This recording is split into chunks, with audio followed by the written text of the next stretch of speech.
Today on Doomed! Dawn of JFK Jr. and, well, pretty much every other dead celebrity that QAnon believers would really like to have back. On today's episode of Doomed with Matt Binder, we will be bringing you on the ground to this past Tuesday's great big QAnon gathering in Dallas, Texas, where QAnon believers, well, thought that JFK Jr., or is it JFK himself, was going to show up, and alive, obviously, along with many other their faves who are actually dead and not alive. This is all very confusing to you right now, I'm sure, but it will make complete sense because right now I'm going to bring up on my feed not only myself, but my guest for today. Let me bring us up. Here we are. Stephen Monacelli. He is an independent journalist and the publisher of Protean Magazine. And he was on the ground there in Dallas, Texas when this all happened. And if he looks familiar to YouTube and Twitch live stream viewers right now, it's because Stephen's been on this show before when he was live at the great big QAnon conference in Dallas earlier this summer. Stephen, welcome back to the show. Oh, wait 1 second. Now you're up on the feed. There we go. Oh, well, thanks for having me.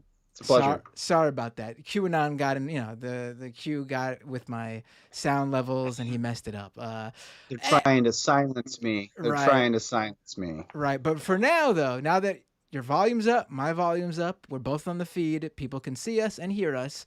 I can say, enjoy the show if I'm going to use QAnon jargon. Now, Stephen, why don't we give people a bit of background here for those tuning in and maybe they weren't online this past week and had no idea that QAnon believers went to the grassy knoll in Dallas to see JFK Jr. or perhaps JFK show up in the flesh and not rotting flesh, not zombies, but they were alive all along. Give us a little bit of background here. What the hell happened? Why did they go? Well, I don't even know where to begin. I guess the night before when you ran into them, right? There was like right. Tell us about that. So where it begins for me is that I had seen, I guess, what is it now? We're in Thursday. So I believe Sunday is when I first saw a post by a researcher on Twitter. I wish I had actually looked this name up before we started talking. It's escaping me, but they had posted some Telegram chats about this particular theory or hypothesis to, make sure that I don't malign the actual term for theory in science. And so they had this hypothesis that based off of some very complex numerology equations, we would see JFK Jr. and also potentially his father reveal themselves to the public on November 2nd, around the same time that JFK Sr. himself was shot in 1963. Never mind that happened on November 22nd and not November 2nd. So maybe there was a bit of a mistake in the math there. So the next day, I just happened to be downtown with a good friend of mine. He's a sports journalist. If you are sports people, you may know his name. His name's Tim Cato. And he and I were just walking downtown to go get a drink. And we walk by what's called AT&T Discovery Plaza. Fun fact, if you may have missed this in the news, AT&T had a big part in funding OAN. And OAN is brain poison, but that's an aside. So we see this large gathering of people, and I don't live downtown, and I say, that looks interesting, because a few nights prior I had seen a photo by a local sort of Dallas Twitter personality who owns a tea place called Rakkasan Tea, and he had posted a photo of -48 in Dallas, in AT&T Plaza, looking like he was kind of blessing someone, kind of hands out, looks like they were doing this sort of tent revival thing. And so they didn't actually know who he was at the time. They said, anybody know who this is? So when we see this crowd, I have this hunch. I go, okay, this might be a QAnon thing. And my friend Tim says, no, that's not really the case. It's probably not. Like, this place usually has a crowd. And I say, no, let's go and look for the context clues.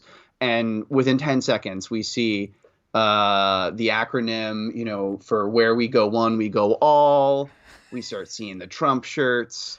And then we start seeing even more mind-boggling stuff. I take a photo and I go around to the other side. And they're all kind of standing there like turkeys with their heads up in the rain because there's this big digital display board in AT&T Plaza that they were all kind of gawking at. And I noticed that some of their shirts said Trump, JFK Jr., like an election shirt. And it all clicked in my mind. It all came together, and I thought, holy shit.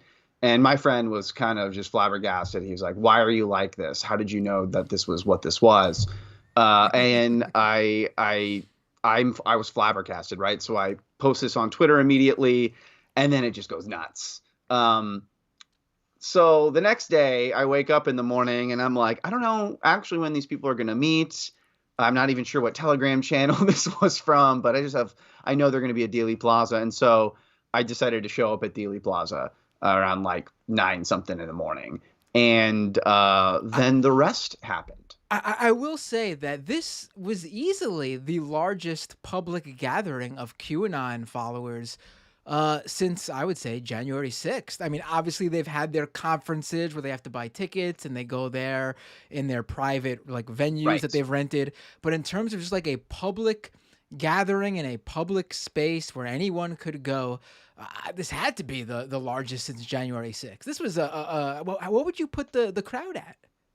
I mean, it was hundreds. It was at, around 11-ish, some like 200, maybe 300. Some people may have estimated more, but it was a very significant crowd of people there who appeared to be true believers. There were definitely some people mixed in that were kind of locals gawking at the situation. They had stumbled upon it because there are definitely not 200, 300 people hanging out at Dealey Plaza on a Monday, Tuesday, Wednesday afternoon, like during the week, during the cold months. That just doesn't happen in Dallas. So it was significant and, notable for like multiple reasons. And so I was hanging out there for hours.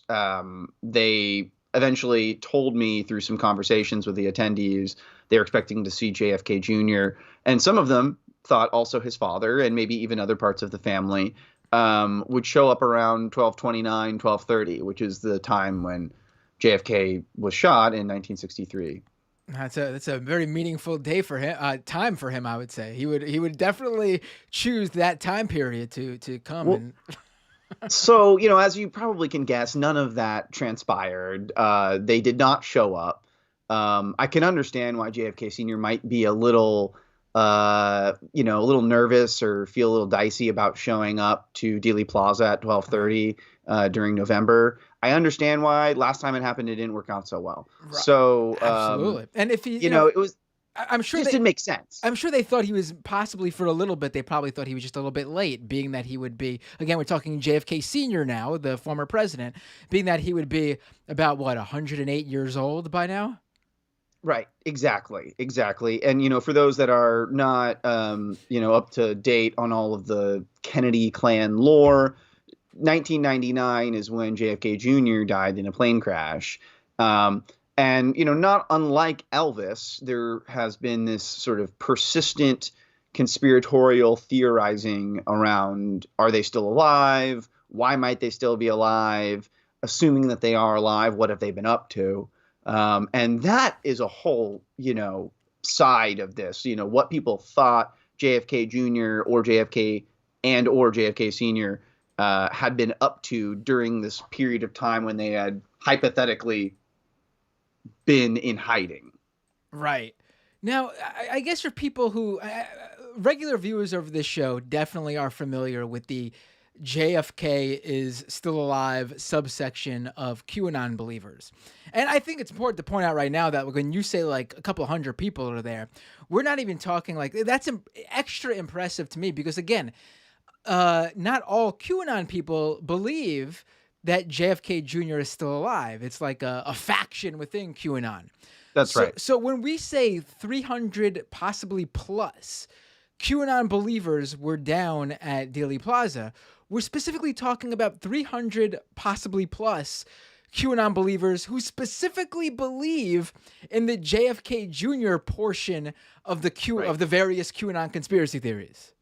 Right. There's a whole host of QAnon influencers, right, that make this ecosystem of grifters up, and they all have their kind of own flavor of theories that they peddle.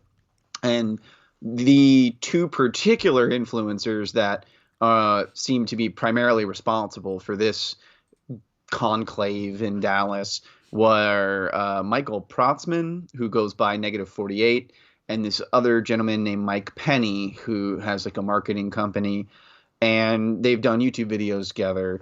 And this is, as you said, a sort of subsect, a faction of QAnon fandom. And these folks are really into numerology, and they mix numerology with this sort of messianic millenarian Christianity that predicts this sort of apocalyptic type occurrence. And by apocalyptic, I don't necessarily mean like fire and brimstone. I mean sort of just like the heavens opening up, right? And this revelatory sort of day of revelation and reckoning. And that's what some of these people expected, truly, sort of this grand reveal that would be the sort of small domino on that funny domino meme, where at the end of it, it's like God Emperor Trump and JFK Jr. end up being in the White House, and all of the satanic Illuminati cabal people get rounded up by Michael Jackson and Robin Williams and Richard Pryor.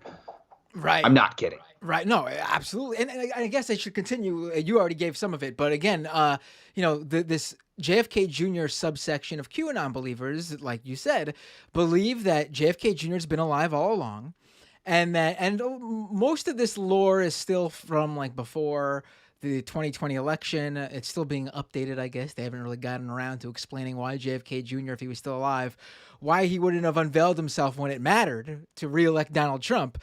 But mind you, remember they did predict that he would show up on July 4th in 2019, and that did not transpire. Right. So they keep moving the goalposts. Right. It's it's all part of the plan, common baby. theme. All part of the plan. So they believe you gotta trust. Right. It's a divine, godly plan for these folks. Right. And so they believe that JFK Jr. is going to unveil himself as always being here. He never died, and he was waiting for the right moment to come out and unveil his support for Donald Trump. He was supposed to replace Mike Pence as the VP pick. And because he was JFK Jr., Democrats would have flocked to the Trump JFK Jr. ticket along with Trump's Republican base, and heralding in a new era of Trump JFK Jr. forever, I guess. And it's obviously evolved. And you had mentioned -48, and the other fellow, he goes by Whiplash 347, right? I think that's right. Yeah, right. Those were the two main telegrams that I saw who were involved in this. And what's interesting is now these are two Telegram channels that are huge. Whiplash 347 has 262,000 subs. -48 has around 105,000 subs. And this was new to me. Now, -48 had shared a message from Whiplash 347, and this is the latest here, that Trump would be reinstated as the 19th president. Because remember that whole, for those who haven't listened, there's a whole QAnon belief that America's been a corporation for a certain amount of time, so we haven't had real presidents since the 19th president. I honestly forget the details with that one and why they believe that. I'll have to look it up. But so JFK Jr., Trump is reinstated, calls up his new VP, JFK Jr., and they declare that everything from 1871 was illegal and unconstitutional, and that Justice Thomas would be the only Supreme Court justice remaining.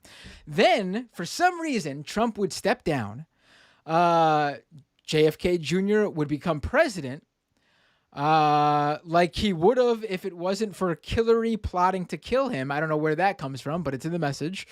He will then call up General Michael Flynn as his VP. And then, because we aren't happy with a President JFK Jr., Trump will become one of the 7 new kings. Apparently, U.S. will now have kings, and Awesome. Nice. most likely Trump himself. He wouldn't just be plain old one of the 7 kings. He would be the King of Kings, which I believe is what Christians call Jesus Christ, isn't it? I Yeah. mean, yeah, Yeah. yeah. There's a whole other thread here that we haven't even touched on, because that's all right. And something that some people told me at this event was that they believed that JFK and JFK Jr. were a part of a bloodline that goes back all the way to Jesus Christ, and that there was actually a sort of religious, like, resurrection kind of element to this, because these folks were very much, talking about divine plans and this sort of tie-in to very strange interpretations of, the Christian Bible, right? And, so this is why in the past I've written for Byline Times about the sort of Christian fascistic and also kind of borderline theocratic, if not outright theocratic, aspects of this movement, where it aligns with sort of this dominionist theology where they think, because Trump is a part of this divine plan, he will then be like the divine king of our new cleansed United States, you could say. And it's unsettling, the Right. lengths that people will go to justify that sort of belief. Right. And it ties in with what you were saying before about the sort of like end of days they were looking forward to with their numerology and everything. So Right. I had teased earlier on in our discussion that they weren't just looking forward to JFK Jr. And then we also mentioned how some of them thought that JFK himself was going to show up, and he would have been very old and very symbolic time for him to show up with the exact time of his. But I mean, if he wasn't Even if it actually was 20 days early, never mind the right. typographical error. Right. But also, doesn't make any sense in their lore. If he never died, that time frame would be sort of meaningless, wouldn't it? Like, it wouldn't be the time he was assassinated. It would just been the time that they had said he was when they had a bunch of actors do some like CGI back in the how many years ago? Many decades ago. I'm not even going to try to do the math in my head right now. I'm not a numerology guy. But they also believed that other dead celebrities were going to make their grand return. Tell me more about that, especially as someone who was there on the ground. I mean, is this something that they were like just openly talking about? Like, this seems like if you heard people saying this on the street, you would definitely say to yourself, okay, I feel bad for that person. There's something not all there. There's something wrong with them. Yeah, I mean, people would talk to me about this stuff, and there were some people who I'd kind of had to charm them to get them to feel a little opened up about it, and it helped, I guess, because I'm not like oh, sorry, my dog is whining and looking at me. I'm not like NBC or CNN or anything like that. And so I would ask people why they were there. And I'm like, I'm not here to judge. Like, I just want to know. And to be honest, I wasn't going to say anything to them to judge them. I just wanted to know. And they would tell me, but some of them would say, oh, well, you might think I'm crazy or this sort of thing. And I mean, I could understand why they might feel that way, because whenever they would explain it, they would describe this idea of, this whole plan that involves a large number of people who the idea was that because they were traveling the world and they were these celebrities and they had access to all these sort of spaces that normal people didn't have access to, that they saw things that would then, clue them into the Illuminati pedophile cabal theory, and that then they would fake their death in order to oh my goodness, I gotta It's go a to the it's peanut gallery over here. it's right. I think when you're not around, your dog is perusing the Telegram channels on your phone or computer, and Yeah, we're he's definitely, he doesn't like me talking about this because it's making him feel embarrassed. But the idea being that, yeah, they're a part of this large conspiracy that involves like witness protection and or these prosthetic face masks that they are a part of this plan to then, do this big reveal and pull out the rug from underneath this cabal of, elites that are doing all this human trafficking stuff, which is not to say that there isn't an awful problem of human trafficking in the world, which maybe they in part are reacting to, but it's not this. It's definitely not this very strange and particular explanation that involves, some people told me they had seen Robin Williams just the other day in Dallas. Robin will. I mean, that's definitely one I would like to hear. If I mean, I wish it was true. Robin Williams, great comedian, great actor. I know. I've heard he's from people who've known him that he's a great guy. Who else did they say that they were waiting on? I don't want to say Well, rising from the dead, because again, these people in their view never died. It was all pretend. It was all put on for part of a bigger plan, and they've been hiding alive this whole time. that's right. So Richard Pryor was mentioned. I wrote about this for Rolling Stone after JFK Jr. failed to materialize. There was this idea that they would then see JFK Jr. at the Rolling Stones concert in Dallas that was happening on the same day later that evening, which I went and kind of checked out around it. And, I didn't see any sort of protest or anything outside of it. And then I was like, oh, no, they're actually all just going to go see the Rolling Stones concert because there had been chatter in the Telegram chat about exactly that. And they ended up posting photos, as well as there's theories that maybe they had indeed actually seen JFK Jr. They just didn't realize it because he was in a mask and he was playing the role of Keith Richards. And that meanwhile, Michael Jackson had also been playing the role of Mick Jagger, and the pianist who, gosh, everybody forgets their name, and I also do as well, and I feel bad because they did forget their name in the Telegram chat. They were like, yeah, the person on the piano was Elvis. So, there's just a lot of complexity, and yet at the same time, it's like a facade, right? It looks like it has a lot of detail from far away, but the more you examine it, it'll just collapse under its own weight the moment you poke at any single part of it. Right now, were they openly like were they saying they thought they saw some of these people at Dilly Plaza too, or was this all just at the Rolling Stone? It was around Dallas at AT&T Plaza as well. Okay. There's talk of seeing these people around there, and they would kind of just go up to random people and kind of basically accuse them of being secretly a celebrity. Right, and we should say that now, and I've talked about Vinny Fushka on this show before, the guy that everyone in QAnon lore, in the QAnon world, believe is JFK Jr. in disguise. But now there is a second person who they believe, or some people believe, is JFK Jr. Juan, I forgot Juan Q Patriot or something like that. I can't remember his. So I don't even know about this one. I'm not surprised because there was one guy who really was convinced that Mike Lindell is actually JFK Jr. in disguise, and he showed me not only a photo of himself with Mike Lindell, but then photos comparing Mike Lindell and JFK Jr. And they're crow's feet around their eyes and the wrinkles and stuff in their veins around their hands. Very convinced, and that there's just a very good prosthetic mask that Mike Lindell was wearing. And I mean, I've seen Mike Lindell in person before at the CPAC conference. I was like, he's got that, and you thought to yourself, he's got those Kennedy good looks. No, but the thing is, though, the reason I know this is all bullshit is that I am actually JFK Jr. There we go. That is the real story. Here's the scoop for you. Folks, But for real though, 9:27 p.m. the on the November 4th. complexity of this world they've imagined is really something.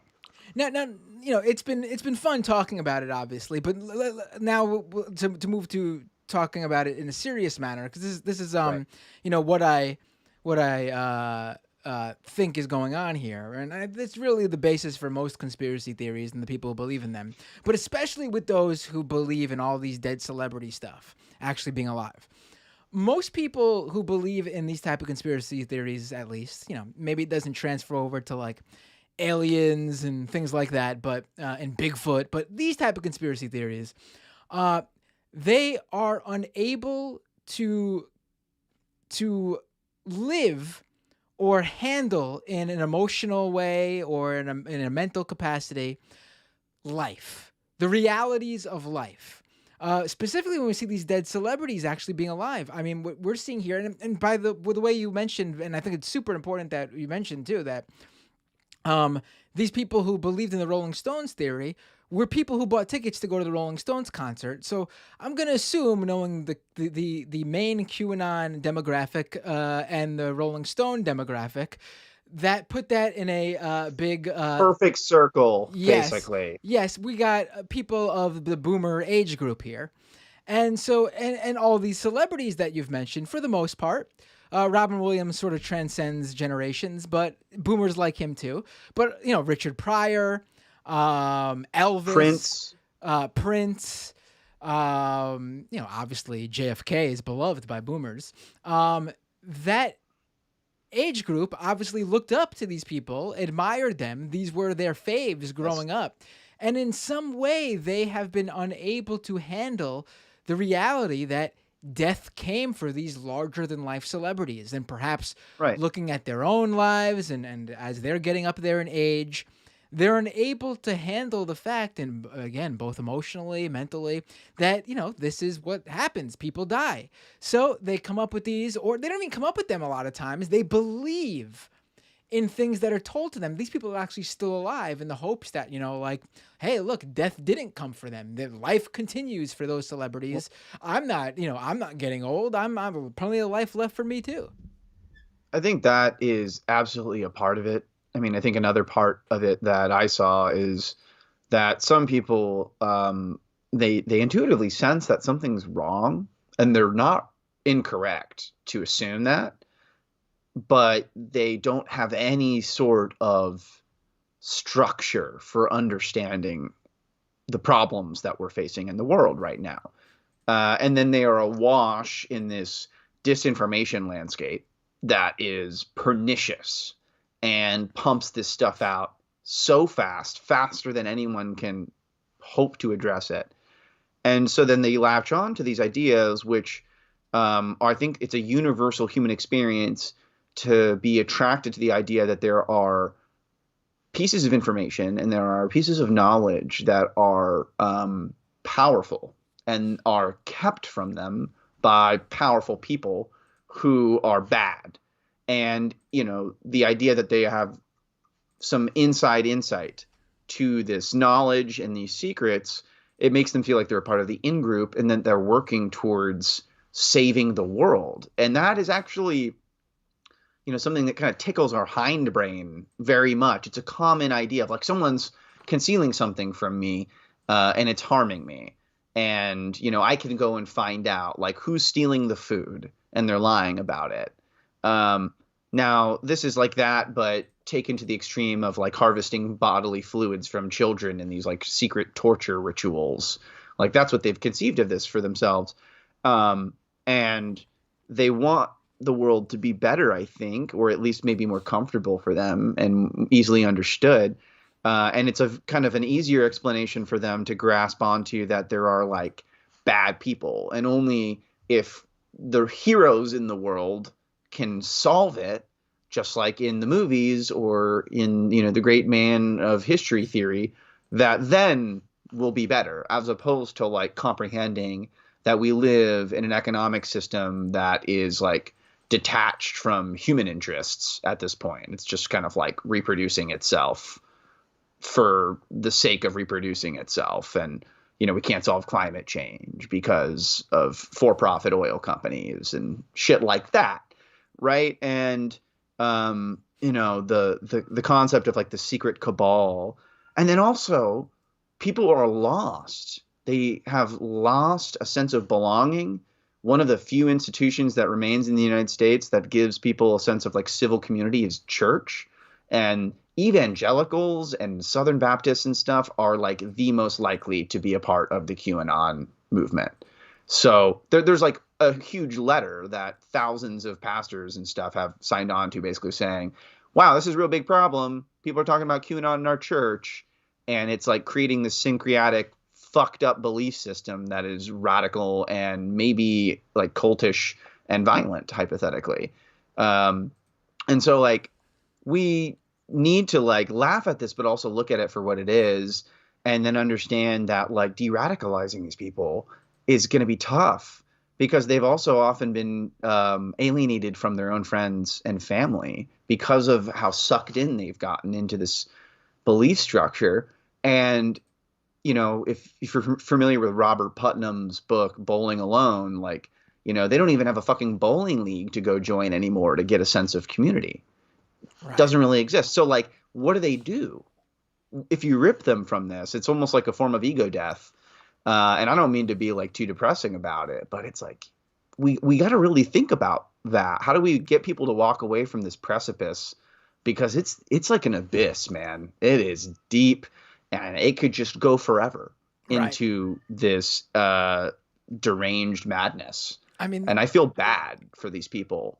I mean, the fact that, I feel like people like you and me and other people who are well-versed in the QAnon world, we had an idea that this was going to keep going. But I think for a lot of people who just heard about it in passing and really became aware of it on January 6th, thought that, hell, this will all end now that Trump's gone out of office. And, but no way. We got a lot. There are a lot of people deep into this. And I think, in terms of de-radicalization, I think for a lot of people in QAnon, they're gone. I think it's. I hate to be the downer here. I think mitigation in terms of keeping people away is the main thing, in a sense. Right. Well, yeah, we need to make it there be some sense of social consequence. I mean, like with the KKK, or I don't want to be too extreme in my comparisons, but like, pardon me, I've just been drinking a beer. That's all good. I got a drink to forget sometimes. The fact that there are members of ISIS that have been de-radicalized, or actual KKK members that have been de-radicalized, it does give me hope that there is opportunity for some of these folks to walk away. But at the same time, I think what I hear from you, and I think I agree 100% on the sentiment here, is like, we can't fucking negotiate with this. We can't compromise with this. This is beyond the pale. This is like so far gone. There is no reasonable middle ground here. And we need to laugh at this, because otherwise we might fucking cry about how this is where we are as a country. Like, this is what is happening. And I've been privileged enough to be able to go on like international radio programs. And I was talking on a Spanish, like in Spain, radio program, and they were telling me about how it's not QAnon there, but in Europe and like in Spain in particular, and in France, we see it filter in through the international news to some extent with the anti-vax protests. It's not QAnon, but it's basically the same problem. They have the same disinformation problem. And QAnon is just like the American expression of it that like kind of bleeds into the broader English speaking world when it comes to like, England or Australia or Canada, because it's so cryptic that, even like second language English speakers in Europe or in other places may be like, I'm not going to read that shit. Like, I'm not going to go that far down the rabbit hole to understand it. They have their own stuff over there that's driving similar phenomenon of extremism and these like spontaneous protests, which are definitely, I'm not like putting a tin foil hat on or anything because I have no idea exactly what's behind this, but it's like a fucking psyop. Right. Right. And I just want to go back for a second because I don't want to, I talk a lot about de-radicalization on this show, and I don't want people to think I'm like being like dismissive of it, but here's what I think in terms of that. Like you brought up, like there's KKK and white supremacist members and white supremacists who've been de-radicalized, obviously. And I feel like with that, obviously, yes. And there will be some QAnon people. There are actually people. There's a whole Reddit subreddit where former QAnon believers gather to discuss, to like, find that community of former QAnon believers. And that's great. But, with KK, from what I've seen with KKK members and white supremacists who've been de-radicalized, there is like I don't want, maybe this is not the best phrase to use for this particular show, but there's a come to Jesus moment where there is some sort of awakening, where there's and they're ready to open their mind and they're willing to listen and try to change in some way. Maybe they come across a black neighbor who helps them out in some big way, and it really smashes their worldview apart. But with QAnon, there's nothing in reality there really. Like when we're dealing with racial issues with KKK members, that's the real world in terms of they will come across people who they hate, who will show kindness to them, and maybe that will, shake them up a little bit. QAnon, all the things have fallen apart, and that should be, in some sense, maybe not even like the end of it. But should make them question. But they're just not. There's nothing there. Right. Yeah. I mean, like a lot of people have talked about this, and we could theorize about it until the end of the earth about what are the sort of underlying psychological reasons that people will continue to cling on to this or even be attracted to this in the first place. Like deep-seated fears, prejudice, bigotry. I mean, the fact of the matter is the adrenochrome theory is basically, and I'm not the first person to say this, it's a recycled version of blood libel. Right. And blood libel, it doesn't fucking matter that it has never held up. What has mattered is that it's persisted. And the effect of its persistence. The fact that, there was like a Capitol Police member that got caught with like a copy of the Protocols of the Elders of Zion.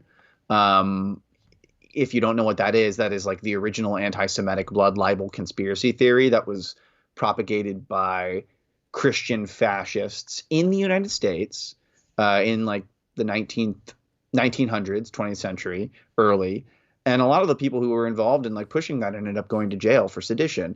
I'm not usually a fan of anyone going to jail for sedition, but like they were quite literally spreading this like baseless, violently insightful, hateful propaganda that had no basis to it in reality. And the end goal of it was to just, incite. And it was to, tap into people's prejudice, fear. The themes of those movements were the exact same things of QAnon, like kind of like bubbling bigotry of some form or another, whether it's like transphobia or anti-Semitism or racism, a fear of like a global communist plot and a communist government, fear of immigration and the other, and then just like straight up like religious fervor. Right. The themes are all the same. Right. The content is just kind of what's changed. And, QAnon is particularly pernicious and dangerous because it's like a choose your own adventure. You find whatever thread you want. There's a whole bunch of them. They weave together. I've made this fucking pun before. It's a big quilt with a giant Q on it. And they literally sold one at that goddamn conference in Dallas that looked like that. And so anyone can kind of tap into this if they have whatever that predisposition is. And then the concerning part is that, there are some people who will just persist, and they'll persist in spite of the football getting pulled away every goddamn time and then flipping on their ass and looking like fools. And like, that's the power of belief. Right. It's a form of delusion eventually. Right. But, for these people, you have to give them some credit within the world that they have the blinders on, that they see what they think makes sense. Right. It's rational Right. in the myopic sense that they view it in, but it isn't rational to any of us. Right. Right. The overlap, without a doubt, there's, I mean, again, maybe not a perfect circle like there is the Rolling Stones boomers and the QAnon boomers, but there is huge overlap between, white supremacy and QAnon. And I think, the anti-Semitic sentiment is the most in your face for sure.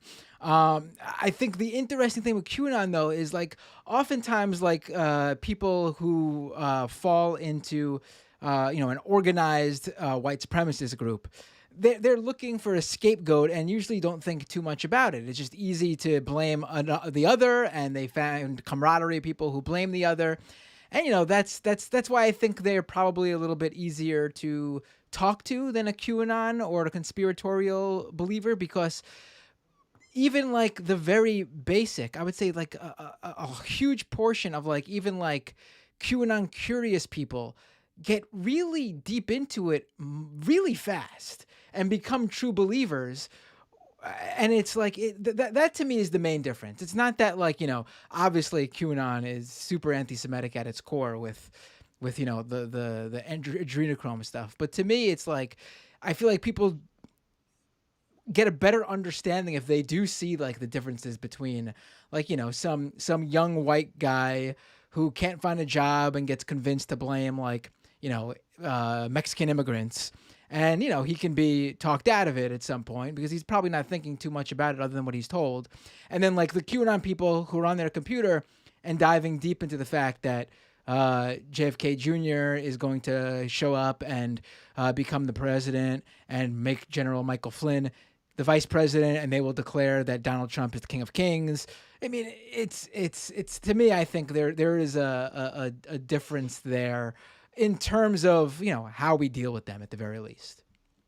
Right. I mean, one seems like pretty just tried and hackneyed tribalism, and then the other is this sort of more paranoiac, conspiratorial thought process that doesn't necessarily define tribe in such a facile way. It's not like you're white and I'm not white, or your hair is this color, my hair is this color, my nose is shaped this way and your nose is shaped that way. It's like you're a part of this secret thing that is like demonic or satanic or evil. Quite literally, that's a big word that goes around. It's like they're evil and they're this in-group that hates everybody else. And where that overlaps with anti-Semitism is, I think, a bit more clearer in terms of the sort of conspiratorial elements of Nazism and neo-Nazism and white supremacy, where they kind of conceive of this cabal, right? This like plan that at some level can be considered tribal, but isn't so simplistic in the boundaries and the lines. And then it gets so convoluted because we live in the era of everyone's media feed is their media feed. And so the potential for these like multiplicities, or these like, endless numbers of singularities of people's idea of exactly what those boundaries of that tribe are, it gets fucking confusing. It's a labyrinth and people get lost in it. And, there's as many turns as they are willing to make, basically. And I think you're right. There's that sort of like come to Jesus moment where, people may have that crack open and they can crawl through it, but they have to have something on the other side. Right. And I think that's where the real challenge for like anyone who's concerned about this is they can maybe contribute in some way. And, this is very general because I'm no expert here, but like, how can we figure out a way to like actually welcome those people who are remorseful and forlorn about how lost they were? How can we welcome them back into society and, let them laugh about it maybe a little bit? Oh, right. For sure. I think, that's a great thing to, the thing is, there are people who've come out of it and they seem to really, actually, and I think this is great. You usually see this when, people get out of cults, they make it their duty to be available to people. And I think that's who are in their position and want to also leave, and I think that's always great. So getting back to Dallas, well, I mean, obviously, like we've just spent all this time talking about, these people continue to believe that at some point this will all happen. But was there any sentiment you saw online, or when the crowd started to disperse on the ground there, of people who were sort of like maybe feeling what we've just been talking about in terms of like, hey, wait a minute, or at least like maybe not questioning QAnon, but realizing that they were wrong and it made them look bad in a sense? Yes. Yes, there was that. There were definitely commenters in the Telegram chat to the effect of, there are a lot of people who felt embarrassed, or felt that they were made to look stupid. They came out here, they were led to believe something, and nothing happened. But you also had a lot of people basically making justifications or trying to say, well, no one made you do anything, and we're all adults here, and some of us can continue to choose to have faith, basically. And so there was a bit of a schism. It's hard to really say exactly how many of those true believers were sort of rattled to the core by this and what that will end up meaning for them. And, once this sort of hit the news, a bunch of people probably joined the Telegram chat, and who knows exactly to what extent people were kind of trying to sow doubt intentionally or be trolls or whatever. And where I could report on stuff that I felt was legit was like when it actually aligned with what I heard from people on the ground. And, what a lot of people on the ground seem to be really sincerely believing. I don't know about, what will end up happening, but I do think some of, the coverage of this did cause some of them to think twice. And that's all we can hope for, I guess, right? Is for someone to think twice or think at all in the midst of this, and, hopefully start to maybe take a couple steps and back out. I mean, I don't know exactly if it's normal for it to happen all at once or if it happens more gradually, but I'm hopeful because I don't think anyone likes to feel fooled. I don't think anyone likes to feel hoodwinked. Right. Absolutely. This has been a great conversation. I was looking forward to talking to you about the Dallas stuff, and we went into obviously related conversation about de-radicalization and what makes them really dive further into this. And I think that was I almost wish it was a separate episode so I can put it so it could be up front and not like caught in the bottom, like towards the end of the our discussion. I think it went where it needed to go because I could entertain you all with all of the twists and turns and all these details, but they're so fast shifting. It's just like moving sand, right? We need to zoom out and we need to look at like really what are the contours of this thing. And if I'm not gonna, get in trouble for stretching this metaphor, it's like we're looking at desertification. We're not looking at like how are the dunes moving. And I think that's what's important here because it is bad. It's bad. It's motivating people to go and show up and do stuff in real life. These people vote. Right. These people join their school boards. A bunch of people who were at the Capitol riots ended up getting elected to various positions across the country. Right. Stephen, it's happening. Absolutely. I mean, I mean, we saw it on Tuesday. Not talking about Dallas now, talking about the election. We saw the school, how the whole school board, really propaganda has metadized into what it is right now. Where I think it was something like 75% of the I forget the name of the conservative group, but the conservative organization that was basically supporting all these school board takeovers. 75% of the people they endorsed ended up winning roles on school boards. It's bad. It's concerning for sure. Stephen Monacelli, independent journalist and publisher of Protean Magazine, thank you so much for joining me tonight. Is there anything you would like to say to end this, and then also promote? Feel free to name drop and do whatever websites and anything you want right now. The floor is yours for as long as you'd like. Thank you. I'll keep it short. If you'd like to see the reporting that I did, you can check out my Twitter. There's a big thread I'm at StevanZetti. That's Steve Vanzetti. You can read the reporting in the Rolling Stone. I wrote 2 different articles about these shenanigans. And as Matt mentioned, Protean Magazine. It's a leftist literary magazine. We publish a print edition as well as new stuff online every week. The print edition is sort of our annual prestige fundraiser because we're a nonprofit and we don't really care about making a ton of money. We just want to put out good stuff. So I've written about QAnon for that as well. I went to the QAnon convention here in Dallas, which is what brought me first to speak with Matt a couple months ago. So check that out. Please give them a follow on Twitter.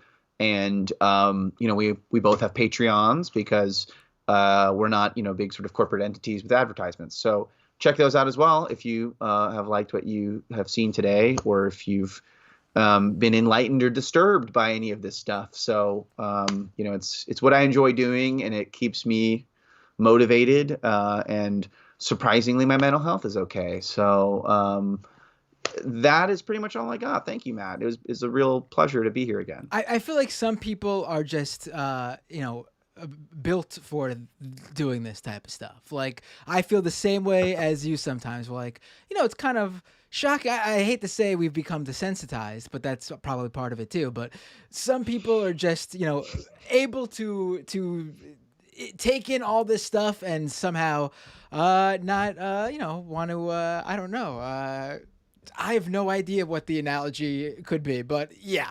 I mean, all I can say is, as long as you sleep well at night, that's fine. If you start not sleeping well at night, maybe you should start thinking about changing what you're doing. So yeah, I agree. I would not be, I'd rather not do anything else. I've tried that and it didn't work. So here we are. Thank you so much for joining me tonight, Stephen. Great to have you back. Can't wait to have you on again. Have a great night. You as well. Thanks. Take care. All right, ladies and gentlemen. And also I have the links to Stephen's pieces and his Twitter thread in the comment section, the description on YouTube and on the Patreon. Really enjoyed that conversation. It was really great. Really great. I'm just going to send him a message. Now, folks, we're going to go to the second half of the show. But before we do that, patreon.com/Matt Binder. Last week, October 28th, last Thursday's show, we actually broke through 300 patrons. We had a few more. But I had mentioned there that, it's the last show of the month. November 1st was around the corner. And whenever that happens, we lose people due to declining cards. It happens. Things go on. Also, a few people leave at the beginning of the month because they, things happen at the beginning of the month, rent, things like that.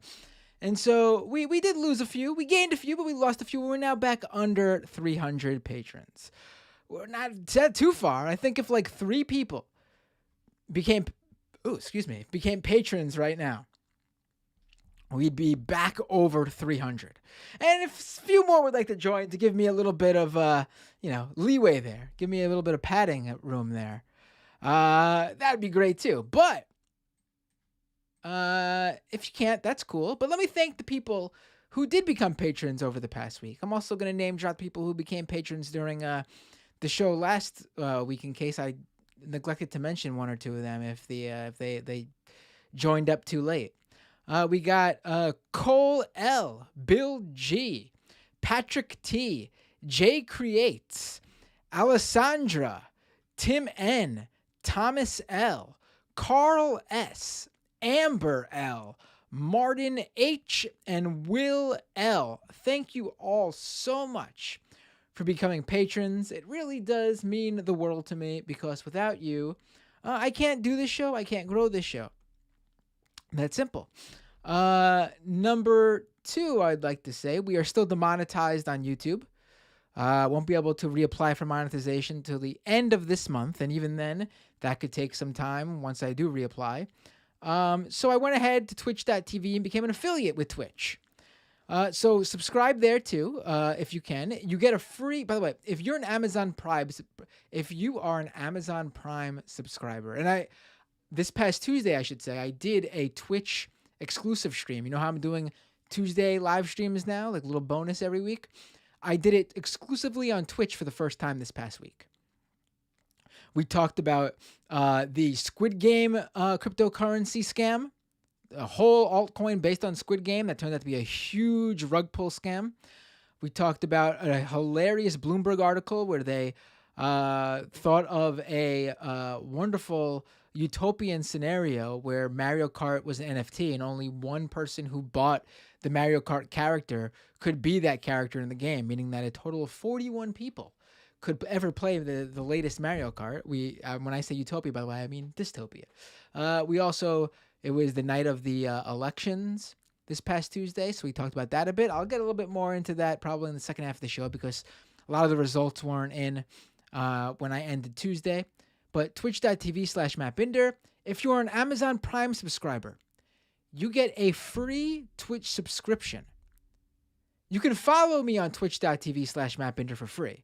But twitch.tv, I keep saying I'm like an old man here. Twitch also has subscriptions where they pay me a portion of your monetary subscription on Twitch.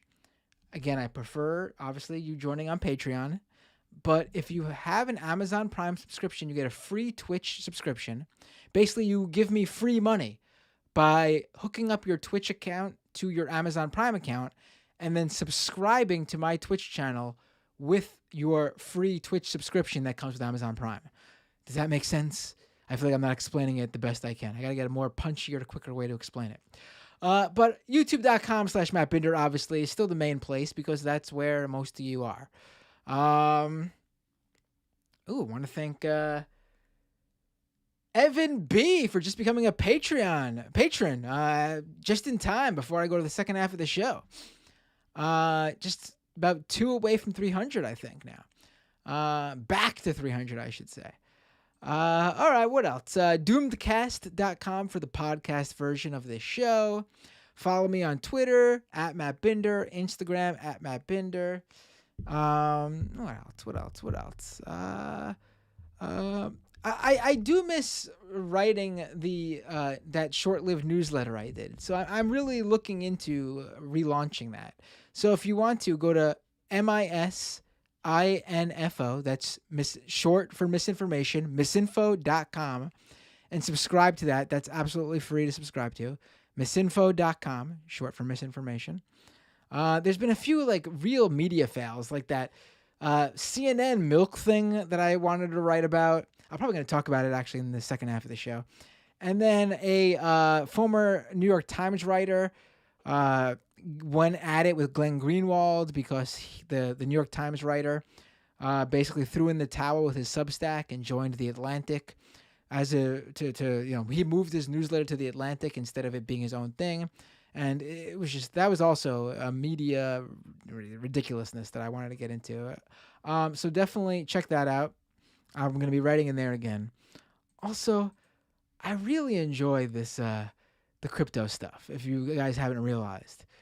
So I am really, really thinking about launching a new podcast. It probably wouldn't be weekly, maybe once or twice a month. It would still be live streamed here, but it'd be bonus stuff for you guys.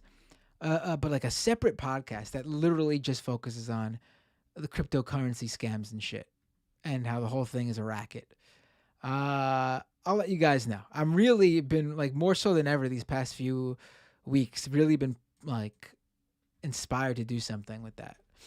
I just don't think enough people are talking about it, honestly. And when you see like Eric Adams, the incoming New York City mayor, talk about how he wants New York to be the cryptocurrency capital, and he's going to accept his first 3 paychecks as mayor in Bitcoin. I mean, I think people got to wake up to what's going on here and pay attention to this world because it's not good. It's not good what I'm seeing here. All right, folks, let's go to and I know people listen to this show who like crypto. And please, please call in. I love having the crypto conversations with you guys. You know it. You've heard the ones I've already had. I could go on with you for a quite substantial length, honestly. All right, let's go to the second half of the show.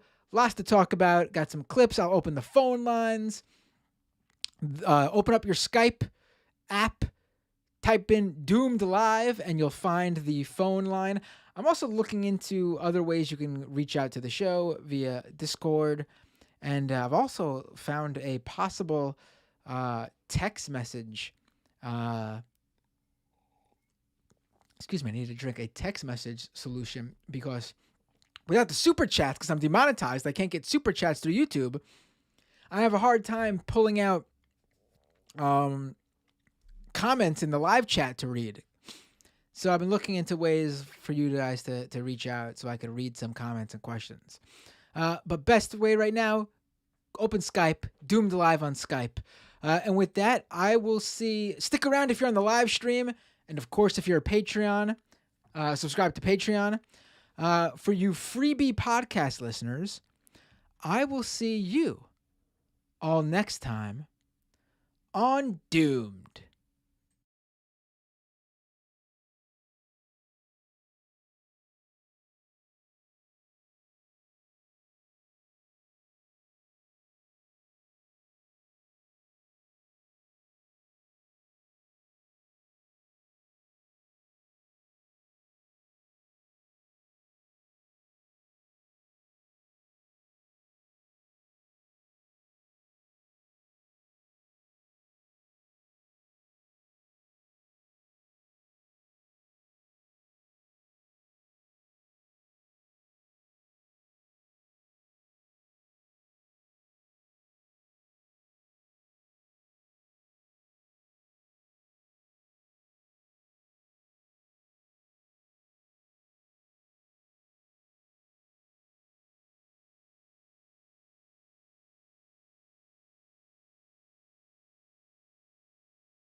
All right, we are back. Thank you for sticking around for the second half of the show. No, Nug Wrangler, you did not miss the show. No, oh dang. You did not miss the show. We're in the second half of the show where I will open up the phone lines, Doomed Live. I will take calls. I have a few clips to get to. I forgot to open up my own phone line, but I'll do that right now. Give me a second. I was just reading a story where apparently Tucker Carlson just had recently had emergency surgery on his back or something, and he had some like experience hopped up on all these painkillers and fentanyl or something like that. I didn't get a chance to finish reading it because I had to obviously come back to the show. But weird. And he apparently didn't take a break from doing the show. He just kept doing it or something. I have to read more into it. All right, phone system is open.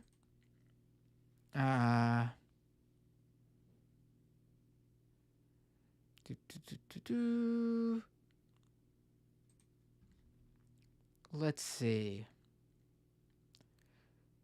SV Harkins said, did he get an infection in his spinal cord? I got no idea. Oh, we got a phone call. Hey, what's your name? Where are you calling from? Hey, it is your best friend out on the prairie, Kowalski from Nebraska. Hey, Kowalski, it is great to hear from you. How are you doing, buddy? Not too bad. Just, harvesting away. Ah. What are you Yes. What are you harvesting? Is it like corn season or something or Yeah, it's still corn season. Interesting.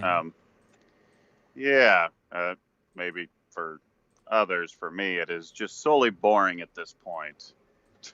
um, so the reason I was calling in was, and I'm probably going to lose your service, so if you wanted to take this question off air, it's that when you're looking as a parent long term when it comes to climate change, like what is your biggest fear and what is like something that gives you hope with like the current state of the world? Or do you just think that whatever calamities come, we'll just have to face it? Yeah, I Because mean, it's kind of a provocative question. I've asked my brother before, and basically he just thinks we'll be safe in Nebraska for a myriad of reasons. So yeah, I think he's probably right on that aspect in a way. I don't know. I mean, it's something that it's not something you like any individual can control. So, when I think about it, it's sort of just like something that everyone will have to deal with. So I never really think about it in just a way where it's like, oh, how will my kids like? Because it's not just something that my kids would deal with. They would be dealing with this like collectively, as everyone else will be in their age range when they are older. Do you know what I mean? Like, it's not something I can really connect to. Just like, oh, my kids' experience in that way. Do you get what I'm saying? yeah, I think I do. A friend of mine was having a very profound conversation with me as we were playing Call of Duty with that, because he and his wife are wanting to have kids, but kind of follows that stuff and is like, well, is it a good time to bring kids into the world? And it's like, I'm under the opinion it's never a good time. Oh And if it's boy. never a good time, you just got to freaking do it. Yeah. Oh, okay. Good. I'm glad you said that because, well, your friend sounds like he might be one of those anti-natalists that have been calling into the majority report. He's not Apparently, that. He's just like, and honestly, I'm not entirely sure. Like, I think he's just generally nervous about the whole thing because it's just how he is. But I didn't know if there was like some way you rationalized it, because there aren't many people in my close friend group that have kids yet, because they're all still mid to late 20s, and you're a more mature millennial, so. right, right. So this is how I look at it. Like the idea that, like, because when we really think about climate change, I think people talk about like what we're doing to the earth and the world is like, but not really. Like, yeah, we're changing the climate change and human made climate change is obviously affecting how the climate is, and the temperatures, and melting the glaciers, and rising tides, and rising sea levels. I mean all that is obviously changing the earth, but the earth will be just fine. And not to steal a whole bit from George Carlin, but like, I mean, it's the Earth will not die because of what we're doing to it in terms of climate change. Climate change is affecting our ability to live and how we live on Earth.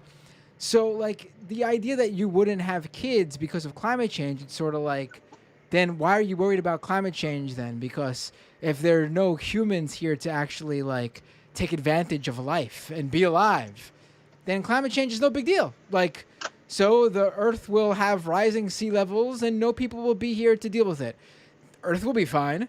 The Earth's probably only worrying about an asteroid hitting it, or the sun exploding in a couple. I don't know how long when the people how scientists think that's going to happen, but like the sun swallowing up all the planets in our solar system.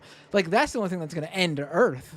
Climate change is something that will hurt us. And we need to take care of the earth so we can continue to live on it. That's the real. So that argument from the anti-natalists never made any sense to me. If you're not going to have kids, then why worry about climate change? I mean, we'll die, and there'll be every generation apparently less and less kids, and no one's really worried about living on Earth at the end, right? Because eventually everyone will just die off, and there'll be just a barren land here on Earth with no human beings And as living far in it. as we would know, basically the only self-aware entity in the known universe will no longer exist. So It almost feels like Right. morally wrong in of itself. Right. So if you're like, if you don't want kids for, your own personal reasons, that's totally cool. I'm not going to convince anyone. If you don't want kids, that's your own thing. But if you don't want kids because of that reason, I think that's a bad reason. Again, climate change is, we worry about future generations. If there are no future generations, then hey, what's the worry? Let's just fuck around, and who cares about emissions and global warming, and just who cares then? Exactly. Plus, the way I look at it, I think broadly, not a lot of things are going great right now. Though I am very inspired by the amount of confidence in labor, how aggressive it is being. The John Deere workers, shout out to them for saying no, we do deserve more, and they definitely do. Like, I do feel like once people really start feeling the impacts of it, it's going to be a political necessity to actually do something. So, I mean, we're going to get a lot of bruises, but we're going to power through it. Right. At least right. that's my view. Stay a little optimistic. There are some people in the live chats on YouTube and Twitch saying, "What about the animals and the plant life?" And this is my take on that. We've stored their DNA in the vaults, people. We'll clone them after we sort this shit out. No, but seriously though, like I feel like if we can't care about human beings and we want to cut off and there are people who want to just end, human population growth. I mean, then we can't be caring about animals and plant life. Like, if you can't care about human beings first and foremost here, then, obviously you're not going to give a shit about plant life and animal life. And if you do, I think you have your priorities messed up. And this comes from someone who loves animals. But, I mean, come on. If you can't care about human life going on, then, I mean, I think you got your priorities a little bit out of whack, honestly. I would agree. I will relay this information to my friend, and I am sure he will get back to his Catholic roots of having 7 children. And also, I will say, because someone just said, Danarchist in the Twitch stream just said, I can't afford kids. Again, this is, if you have other reasons for not wanting kids, that's your own personal thing. That's totally cool. But for that one specifically, that was me a while ago. And I can tell you that you will, and I've always like, yeah, I want kids, but when I can afford to do so. Newsflash, you will never, for the most people here. That was the mindset that I was, I thought that like my brother would have gone through, because at the time he started having kids, like farming was not like it was a rough period. But I mean, and maybe it helps that we have, a decent sized family, especially on his wife's side, like grandparents love pitching in, aunts and uncles like being involved. And I mean, friends, like close friends who practically become like surrogate aunts and uncles, like they all pull in and help you with that stuff. I mean, Well, even beyond that, I think, like, even if you don't have people like that, I think for the most part, like if you want kids and you really want kids and the only thing holding you back is you feel like there'll be a time where you'll be better financially prepared, I'm telling you, like, the odds of that happening are low. And you should basically have kids if you feel like it's right with every other reason. I think, it'll work itself out. Makes sense to me. I'm going to let you go because I'm about a quarter mile from the river and I'm going to lose you. All right. So. Take care, Kowalski. Always a pleasure to talk. See ya. Have a good one. Peace. Yeah, I mean, I regret sort of in a way, and obviously I don't wish I did it differently because then I wouldn't have the kids I have, because obviously they wouldn't have been the ones to be born, even though I wouldn't have known the difference. But looking back, now that they are here, I wouldn't trade them in for any different timeline. But I do wish I started a little bit earlier, honestly. I wish, I've thought about like the idea of like I would have been able to, whenever it's my time, I would have been in their life for longer, even if it's just, even if I live a long life, it would have been a few more years to be around them. Things like that come across your mind every now and then when you're lying in bed and your brain's churning at 2, 3, 4 in the morning. You know how it is.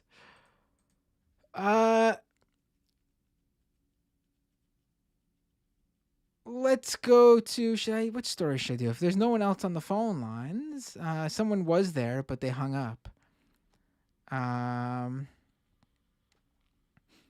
Let's see. Let's go to this clip. I want to play this actually. I forgot to download this. Give me 1 second here. 1 second, I promise you. It will take only but a moment. Maybe I shouldn't promise you 1 second, but it'll take only but a moment here to download this clip. So, we got a call. Perfect timing. This will help me get everything set up. Hey, what's your name? Where are you calling from? It's John from Peoria. Oh, hey, John. Can I bring you up on the stream? Yeah, hang on. I'm sorry. I had my stream going. Oh, then I don't have to. Oh, okay. I thought you were going to say you don't have your camera or something. No. 1 second. All right. What's up, my friend? What would you like to talk about today? I just wanted to point out that, I think, you were mentioning earlier on Majority Report about the issue how a lot of the people in QAnon seem to have problems with coping with the idea of death. And they have issues with looking at their childhood or early adulthood and the heroes in them and coping with those types of death in particular. And I mean, I think that that's not anything new. And then, your guest again was talking about how a lot of these people are have been and born again. And last week, of course, the whole I forgot what it was. Serena. I forgot what the name of it was. Nasara, excuse me. How that was related. I was pointing out how that's related to a religious cult or movement in the early part of the 20th century. Actually, in the late part of the 19th century. But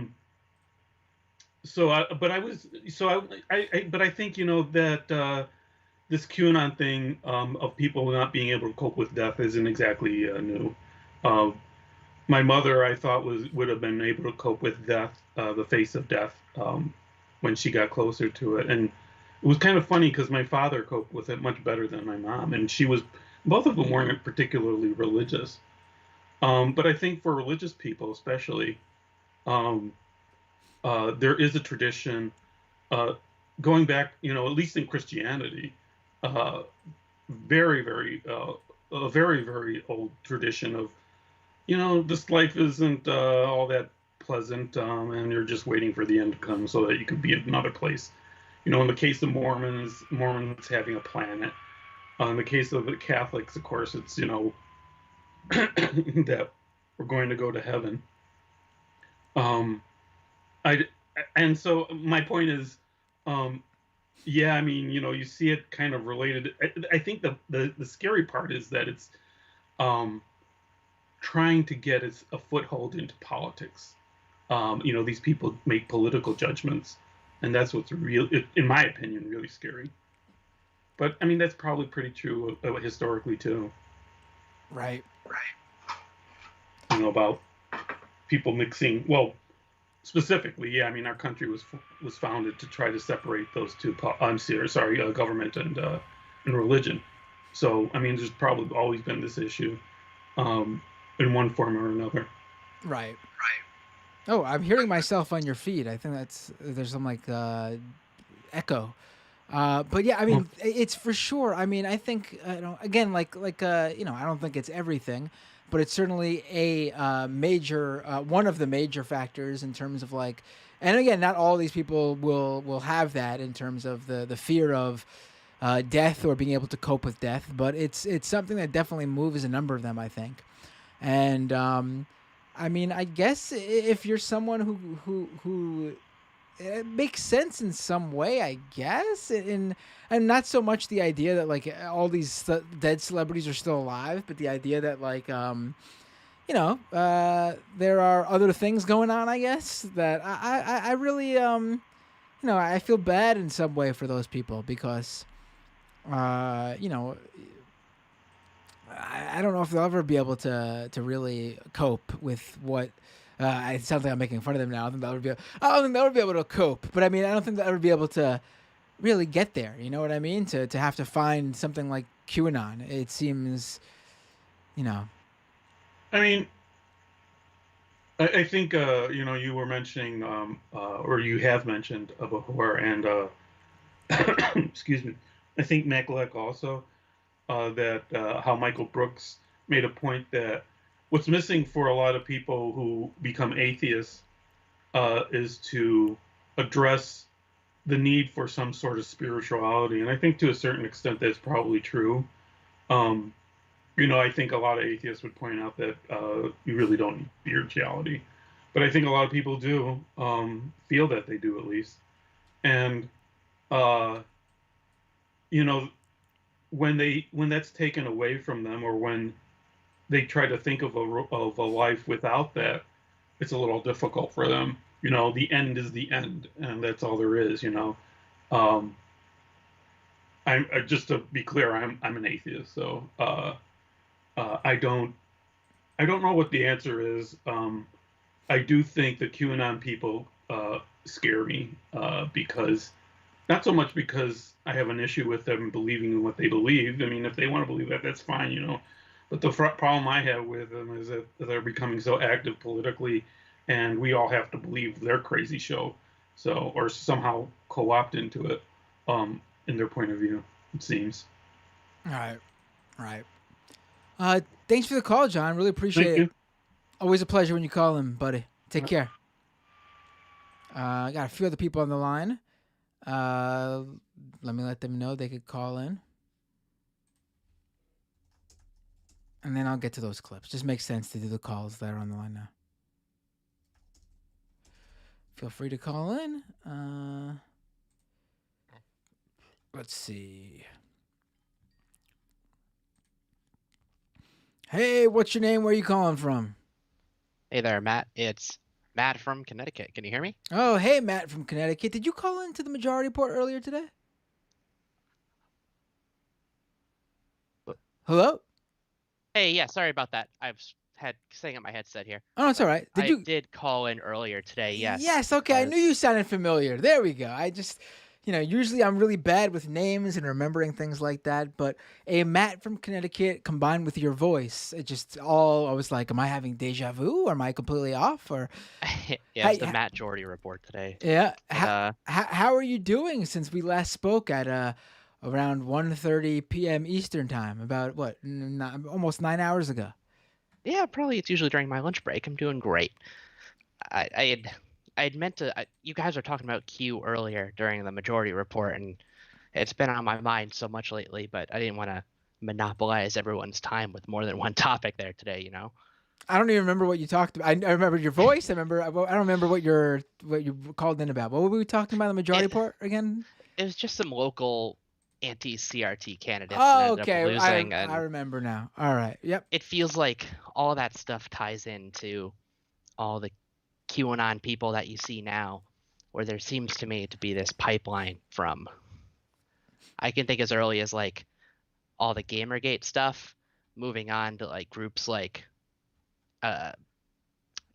anti-feminism groups, like Men Going Their Own Way, into like, fringe militia groups, and they eventually go through this pipeline all the way into QAnon, and it's just, I can see people going down it. I have people in my family who are going down that hole right now, and there's really nothing you can do to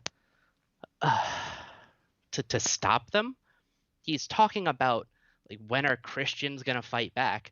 This is a guy I've known my entire life. He hasn't been to church once. Like I don't. It's like these people lost all the communities they had from spouting their craziness. But he never even had church. You know what I mean? I know, but I mean, like a lot of the family doesn't talk to him anymore either, because he's just kind of turned into like a crazy asshole. So I think once people lose the people in their lives when they start down the hole, there's nothing to stop them from going further. Right. And like, how do you you got to sort of also in a way understand why their family doesn't want anything to do anymore. You know what I mean? Like, how can you even I'm not saying you, obviously. I mean, the general you. how can you even like, judge someone for deciding that they want to step back from that type of person? I didn't really want to. There's Yeah. just something so alluring about, I don't know, holding on to that hope that someday, like, the whole system that they know is going to be shown to be a lie, and the rest of us are just stuck living in it, trying to deal with the actual reality of the situation the best way that we can, while they're over there having their fanciful hopes and dreams that are never going to come to fruition.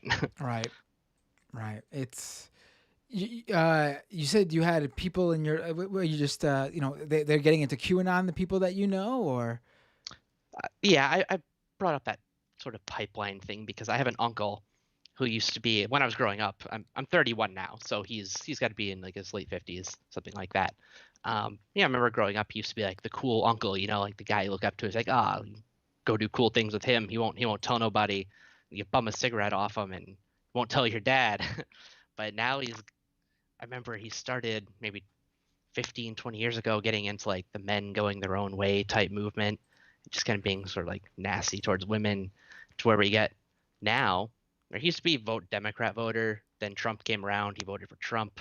He got really fully into that whole Trumpism movement, and now he's basically QAnon adjacent, posting about anti-COVID conspiracy theories on Facebook, how the Christians need to fight back, and how Biden's basically a dictator when the guy has hardly done anything his wait, so he entire went term. he went as Mgatow first. He would men going their own way Yes. first.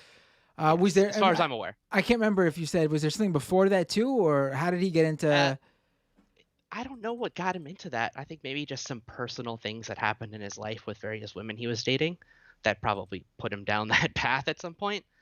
But before that, I mentioned Gamergate, not for him, but I think a lot of people's first step into like the alt-right pipeline was that Gamergate issue. All right. And if you're big into social media and YouTube,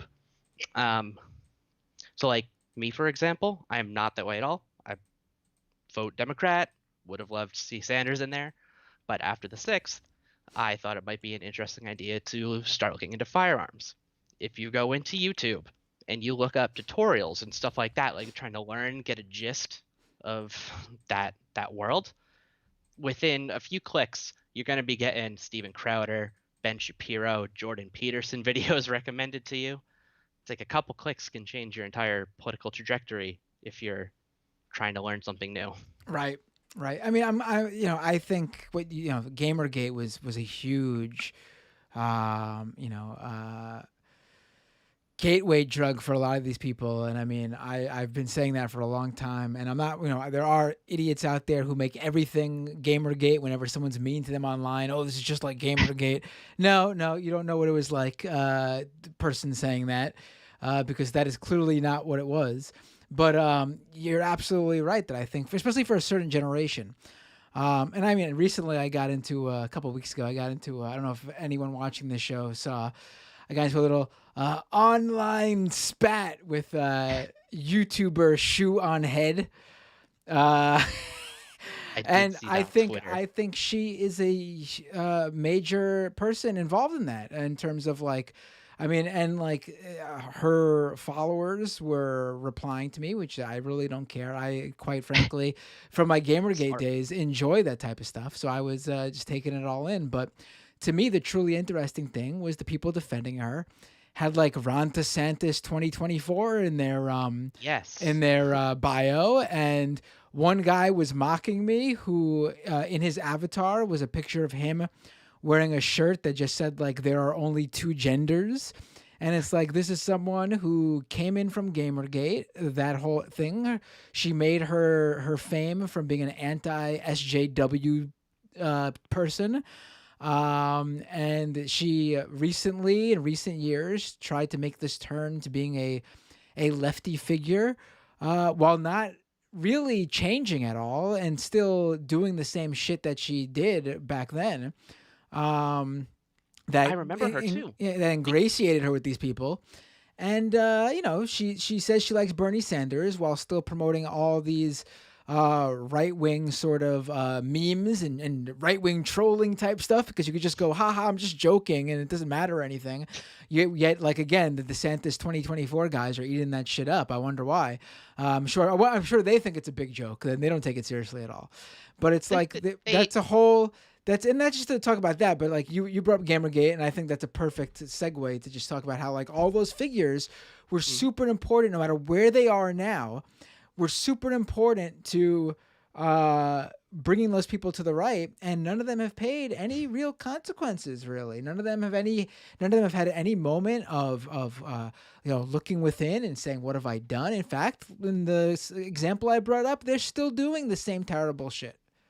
Yeah, and I think you kind of nailed something there too that I didn't think about, where all those Gamergate people and pre-Gamergate all came from that online like skeptic community, where I remember like the early mid 2000s there was a big like anti-religion push with the Richard Dawkins, Sam Harris, Christopher Hitchens types that kind of went viral on YouTube with lots of followers, and I'm pretty sure Shoe on Head was part of that community too before she got more into the SJW side. And I know a lot of those people with the anti-religion stuff moved into that anti-SJW stuff later on as well. Right. So I remember following some of them when I was a younger, less educated person in college. Right. Jeffrey in the YouTube chat says, Shu, like a lot of folks, don't have consistent political views like Brogan. I mean, I think her views have been quite consistent, that she is an economic populist in the same way that like other new right-wing figures are economic populists, and they're right-wingers and everything else, which in my view means if you're not intersectional in that way and you're just an economic populist and right-wing and everything else, including the economic populism in some cases, then you are a right-winger. I mean, it's pretty simple. I don't think it's confusing, or that they don't have a consistent political view. I think she's consistently a right-winger. I mean, this is a person who went on YouTube a few years ago to defend Milo Yiannopoulos and literally call a black woman on her live stream. Speaking of the former SNL cast member, Leslie Jones, literally called her a gorilla, said she looked like a gorilla. I mean, that's not something that a leftist would do just a few years ago. Or if they suddenly had a change of heart and got de-radicalized, they would work to change who they were. I mean, this is fairly simple to me. She is a right-winger. A lot of right-wingers are economic populists in certain ways. Most of them don't support actual labor movements. Maybe there are some who do. Maybe Shu does. I don't know what her politics are there. But if you are not intersectional, then I'm sorry. You are not a leftist. It's just like that easy. It's just that simple. Whatever she is, she serves the right's purpose. Exactly. I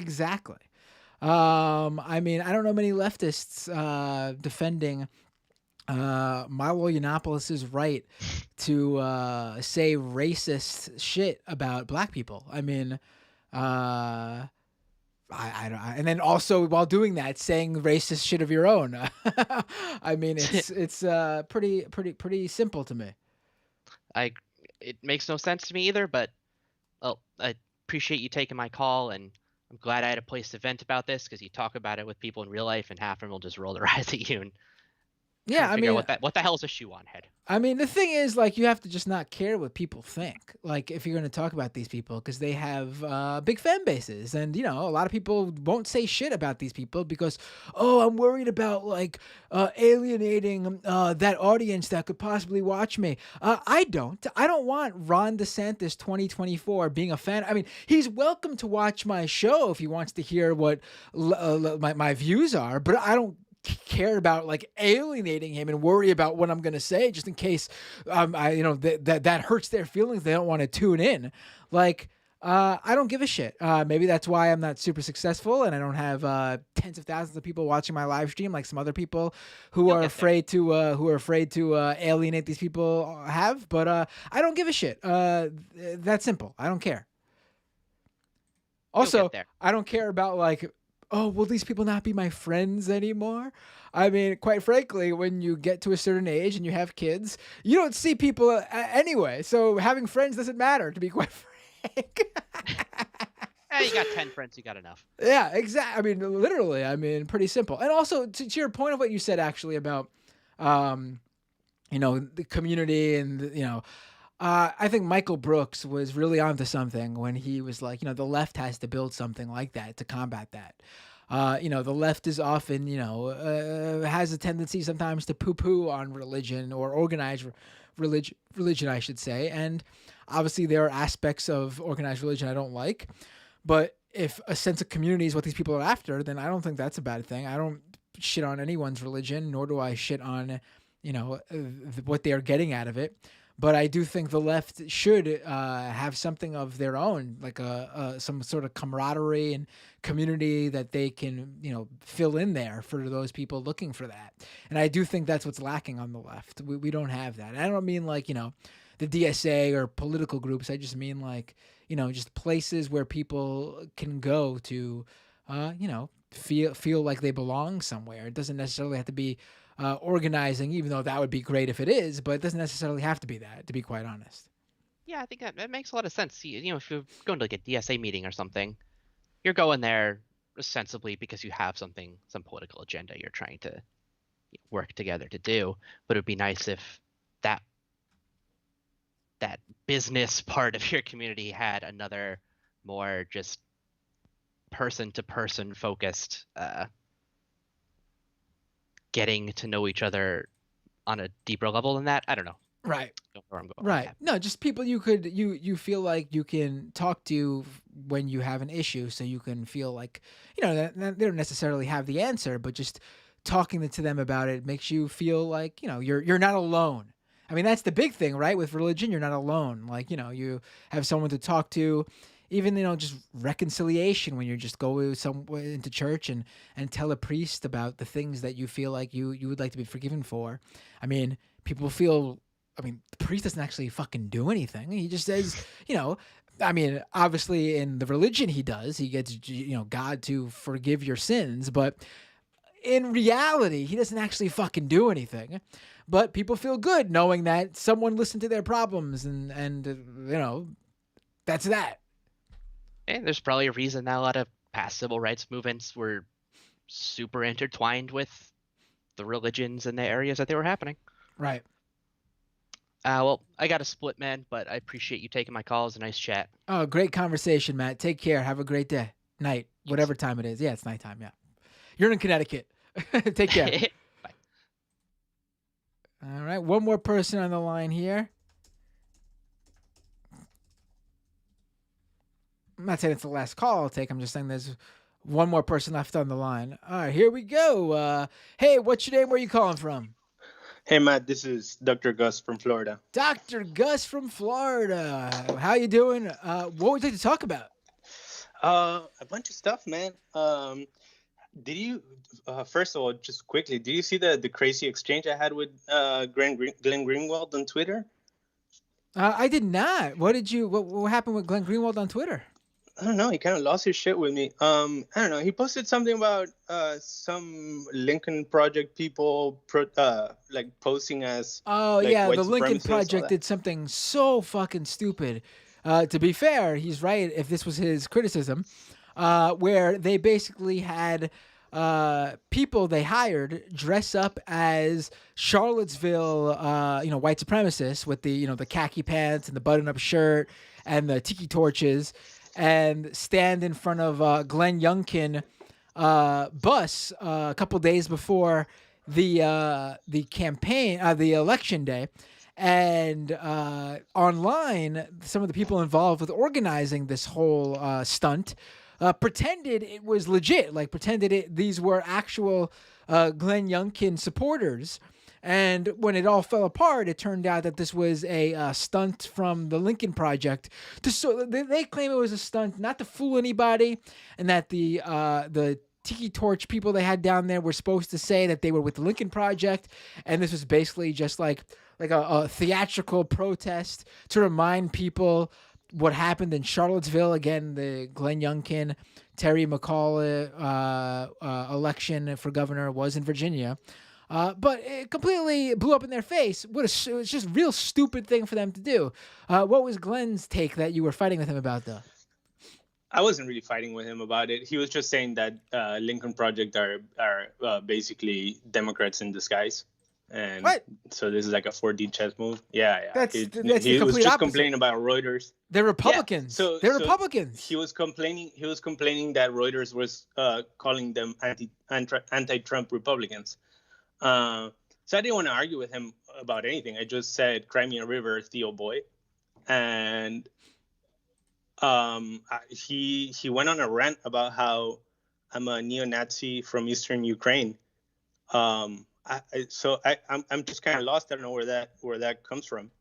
And it was like very specific stuff, right? He said that I'm paid by neo-Nazi groups in Ukraine, that I'm a phrenologist from the Azov battalion, like crazy stuff.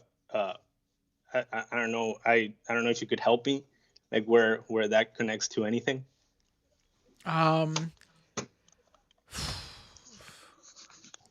Can you say that once again? Your for me the volume like changed and switched, and I couldn't hear everything. I want to make sure I got what you're asking right. Say it one more time. Okay, so I told him, I just said, "Cry me a river, Thiel boy," right? Because of Peter Thiel funding him. Whatever. Oh, right. Okay, so and in response to that, he said, literally, this is what he said: "You are funded." This I replied to me. Like, I have like 80 followers on Twitter, right? So he's like, "You're funded directly by neo-Nazi groups in Eastern Ukraine and race science fanatics. So I'm not sure what you think gives you moral standing to judge how others earn a living." Who's he talking about? I don't even know. I have no idea. I don't understand. I don't even know what he's going on about. So then I just told him, like, I replied, like, "You sound confused. Are you having an episode?" And he went even deeper into the Ukrainian Nazi stuff. I don't know what the hell he's talking about. I'm not sure. But yeah, look, Lincoln Project, a bunch of Super Republicans. confused. They're a bunch of Republicans. They're anti-Trump. They hate Trump. That's their whole shtick. I mean, the idea that they're like Democrats. I mean, I guess in the sense of like, if like you were talking about like establishment, like moderate centrist Dems, like, I mean, they're in a way, I guess, yes. But those people who are establishment, centrist, moderate type Democrats, I would also call Republicans, to be quite frank. Like, Joe Manchin is not in my mind like a Democrat. Like, I mean, this is like, to me, a Democrat are people who like, I don't know. I guess even like a modern day like Chuck Schumer or Nancy Pelosi are more like in line with a Democrat, even though they suck. But they're not like Joe Manchin or Kristen Sinema. And, you know, I think Democrats suck too, but obviously that's the party that we're able to, you know, work through to get electoral wins for the left, because third party is not going to work. Yeah, I agree. I completely agree. I don't know what he was going on about, but yeah, I don't know. Just to change a little bit subjects, that's not really what I wanted to call about. I was wondering, did you hear by any chance about the salmonella epidemic that's going on in our chicken food? Not chicken food, but in the poultry industry and the chicken we eat. I have not. No, what's going on? All right. So ProPublica, which is an investigative journalism outlet, that they're awesome. They did a report a few days ago about how basically about 8% of all the chicken that we get at home or restaurants, whatever, it's contaminated with salmonella. And there's been an ongoing epidemic for at least 5 years now of a widely resistant strain of salmonella. So it was widely resistant to the antibiotics that we use to treat it. So usually the people that will get sick from that are people that are immunosuppressed or older. But the problem is that with that strain in particular, we cannot treat it. We don't have anything to treat it with. So if you're unlucky enough to get it, you're fucked. You die. The USDA, basically the USDA is the regulatory body that deals with farm and animal production. They're able to surveil what's going on with salmonella, but they have no power to shut down any facilities. And facilities, so like meat processing plants. There was a case several years ago that the USDA was trying to shut down meat processing plants that were sending out pieces of meat with salmonella, and basically the processors argued that they're getting the salmonella from the farms and there's nothing they can do about it. So then the courts agreed with them, and they took away a lot of the USDA's power to shut down plants. So ever since then, the USDA has been super gun shy about being very forceful with plant shutdowns. So all they do is when they surveil, they say, oh, look, yeah, you have salmonella, and then they request the plants to do better. And that's it. That's all they do. So this is to contrast with what the FDA can do. So in this regulatory framework, the FDA has the power over animal foods, right? The USDA does human food, which also makes no sense, but whatever. The FDA has shut down a bunch of animal food producers because of the same reason. It's just that they have the power to do it. So animal foods, like the food that our pets get, cats and dogs, is safer and cleaner from salmonella just because the FDA has the power to do something about it than the food that we get as human consumers. So yeah, basically we're kind of screwed. There's no way to stop this other than just begging the producers to do something about it, and they're not. So yeah, cook your chicken, man. Cook it well. There you go. Cook your chicken, folks. I can't think of a better way to. Yeah, and also in terms of pet food, don't buy those raw foods that they're selling, all those like raw meat foods for dogs. Don't ever buy those. Those are contaminated with salmonella as well, same as the regular chicken that we buy. But since you don't cook it, the salmonella is alive, and then your dog has it, and then they can pass it on to you. So just don't feed that dumb crap. It makes no sense to do it. There we go. Thanks for letting us know that. I appreciate it. Yeah, official medical advice from Dr. Gus. Don't buy raw food for your dog, and also don't buy grain-free food. That's dumb too. Makes no sense. Thanks a lot, Dr. Gus. Appreciate the call as always. Always love when you call in. All right. Thanks for taking my call. Take care. Have a good night.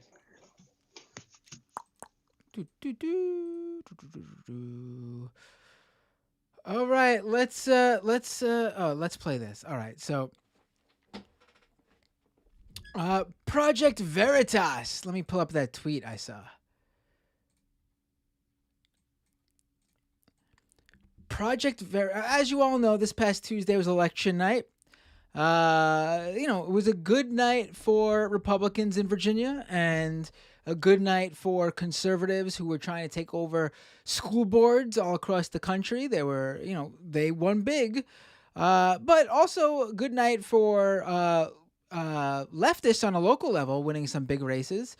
But in New Jersey, the governor of New Jersey. I just said New Jersey.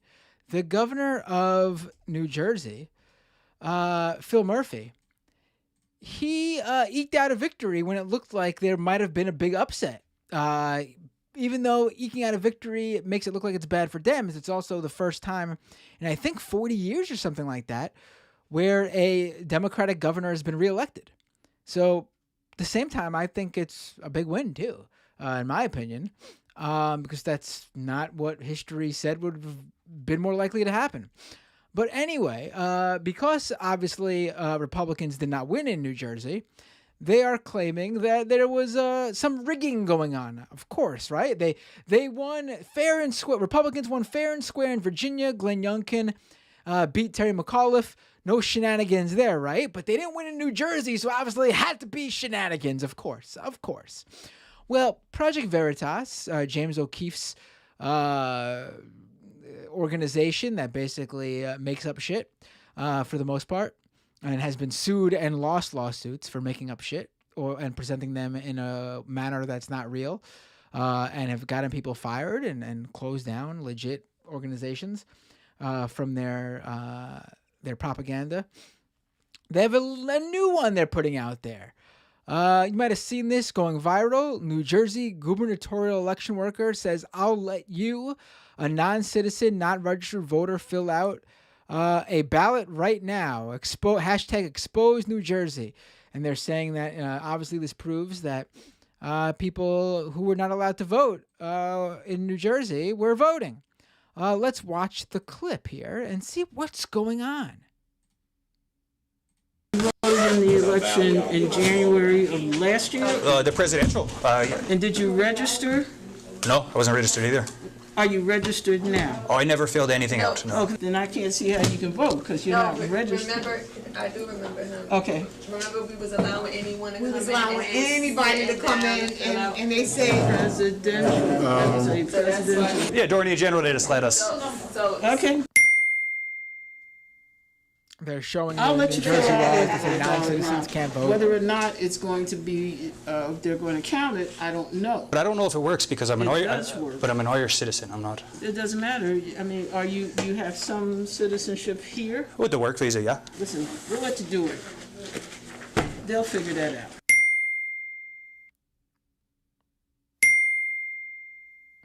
They're not going through all the voting laws broken. All right. So here's the deal here. First of all, I don't know who they think poll workers are. Basically, poll workers, and I know because I've been a poll worker back in my college days. It was a great way to make money on your day off from school. We didn't have a class on election day. Work 12 hours, I think it was a long day. You got an easy couple $100. I think it was like 200, maybe a little bit less. I don't remember. But I also enjoyed doing it. I thought it was a fun way to do a civic duty. But poll workers basically are hired for the gig. This is not like people who are going to be like fired from their job. Like it seems like that's what they're trying to do. We get them in real legal trouble here. You're talking about, and I can tell you as someone who worked as a poll worker, majority elderly people, because they're the ones who are mostly home looking for something to do. Majority elderly people who get about a couple hours of training and then go in for the primary and the general election. Some of them just even work the general election, don't even do the primary. So you're talking a couple hours of training and 1, maybe 2 days of work. So they're not like the so if they did something wrong, that's not all that shocking. I've seen it happen, honestly, and there's been times when I worked the polls where I was like, damn, if I wasn't here, someone would have had their name signed in the wrong place because, you make mistakes as you get older. But what this guy just did, voting as a non-citizen, an unregistered voter, he didn't really vote. Because what he filled out and what they let him fill out and what they were smart for doing is because they didn't know if he could vote. So they did not let him vote. What he filled out was an affidavit ballot. And what that means is, and this happens for legit reasons too, I've seen people go to the wrong polling location and say, let me vote here. I'm a legit voter, but we don't have you in our voting rolls because you're not meant to be here.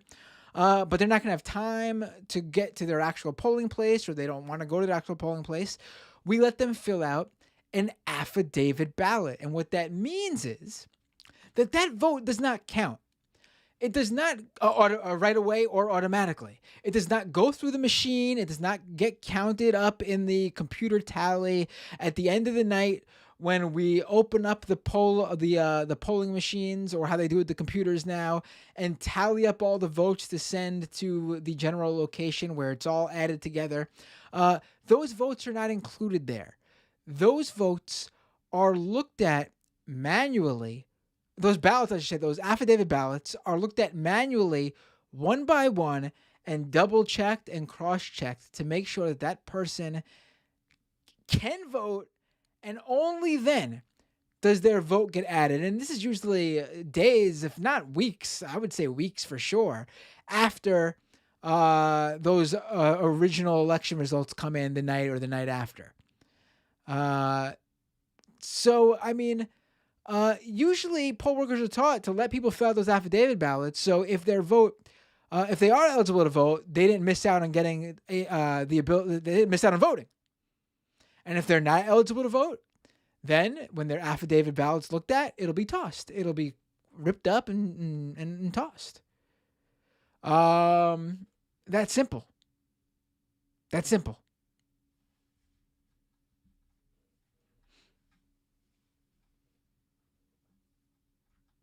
These guys. They know it. They know it too. They know it too.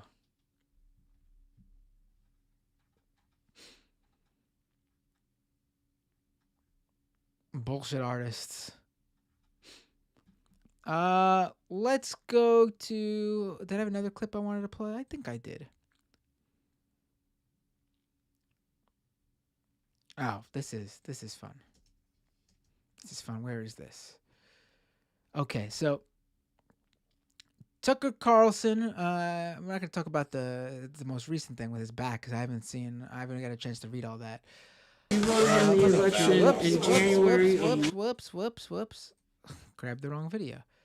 Silly me. I'm a mess. Silly me. 1 second. Okay, here we go. So Tucker Carlson was on his Tucker Carlson Today Fox Nation show. I think it was a day or two ago. And I don't even know who he's talking to. But they were talking about January 6th and what the January 6th Capitol storming rioters are going through with their legal troubles. And, Tucker had this to say, and I thought it was very interesting. So, what about the president on whose behalf they were gathered that day? Has anybody sent them money? I mean, has anybody really raised the people around him? Brad Parscale, all these people are getting rich, right? Right. Complaining that the last election was rigged, which it clearly was, right. Obviously. Yes. And they're making all this money, and all these people are sending all this money down to Florida.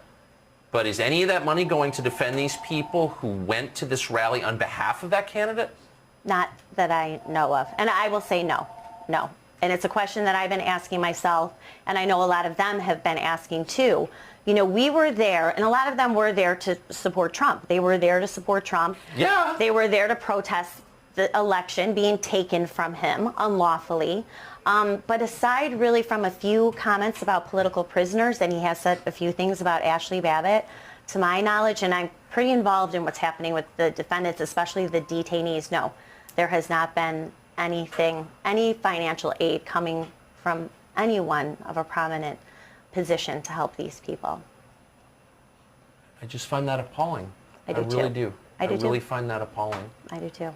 It's very appalling that Trump hasn't sent any money, or his campaign or his people haven't sent any money to the January 6th rioters, Capitol stormers, to help them with their legal troubles.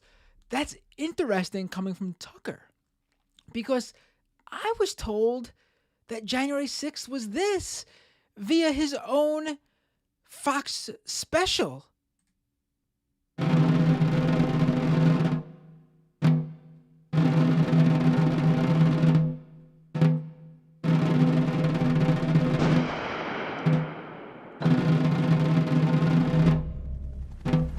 The domestic war on terror is here, is coming after half of the country. The helicopters have left Afghanistan, and now they've landed here at home. And the left is hunting the right, sticking them in Guantanamo Bay for American citizens, leaving them there to rot. We are dealing with an insurgency in the United States. Terrorism from white supremacy is the most lethal threat to homeland. I've been told that I'm a white nationalist. Me. FBI, put on your hands up. They've begun to fight a new enemy in a new war on terror. Not Al-Qaeda, white supremacy. False flags have happened in this country. Right. I thought that January 6th was a false flag. So why would Trump then send money to Antifa and or FBI agents? I guess some of these are, like his promo video said, innocents who were sent off to Guantanamo Bay in Washington, D.C. For just attending a peaceful Trump rally, which they somehow ended up breaking through windows at the Capitol building and ending up inside and doing all sorts of shit.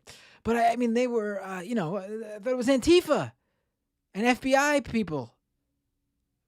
We're really bizarre. I thought, I'm confused now. I love that Osama bin Laden reference there to January 6th. That's great.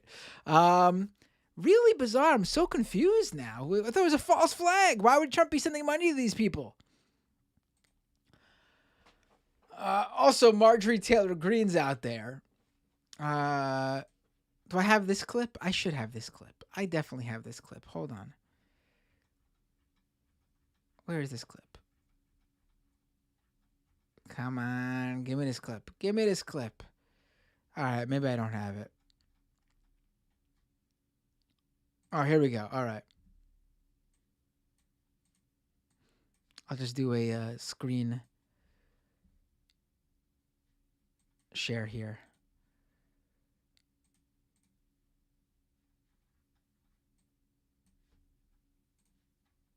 All right, here's what happened? What? All right, here's this. We don't agree with what they did on January 6th, but we also don't agree to stay silent when there's human rights abuse happening, and it's happening in the D.C. jail. It's funny because the human rights abuse, this is the big thing right now on the right, that the January 6th rioters who are in a D.C. prison, a D.C. jail, I should say, are currently undergoing human rights abuses. And in a sense, I agree that if you talk about, prison as a whole, certainly is horrible conditions, and we treat prisoners like shit in this country. And from that aspect, yeah, sure. But that's not what they're talking about, because they don't view, the black and brown people who make up disproportionate numbers in the prison population. They're not worried about the horrendous and squalid conditions that those people go through, because on the right, and I'm sure many January 6 people in jail right now also think this, those people, those others deserve those conditions. They don't, and they're getting it worse for their conservative beliefs. And it's actually those black and brown prisoners, those others who deserve it. They're the ones getting the the easy street here, and the January 6 folks are the ones being held down and tortured in the D.C. prison.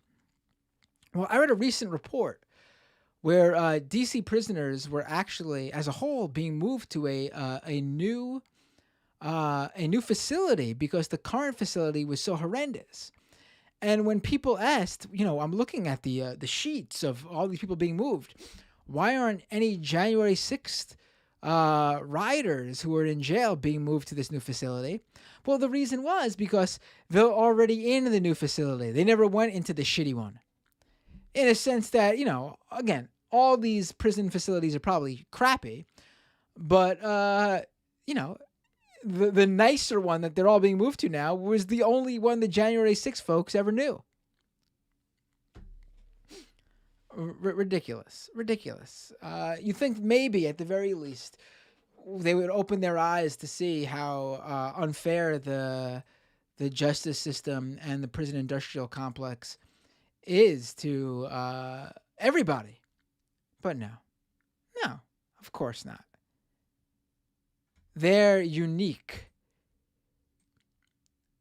They're unique in their persecution.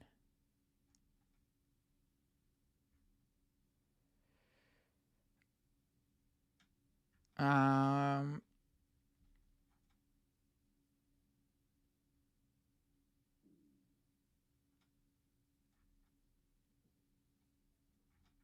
what time is it? I'll do this. I'll do this milk thing. Oh,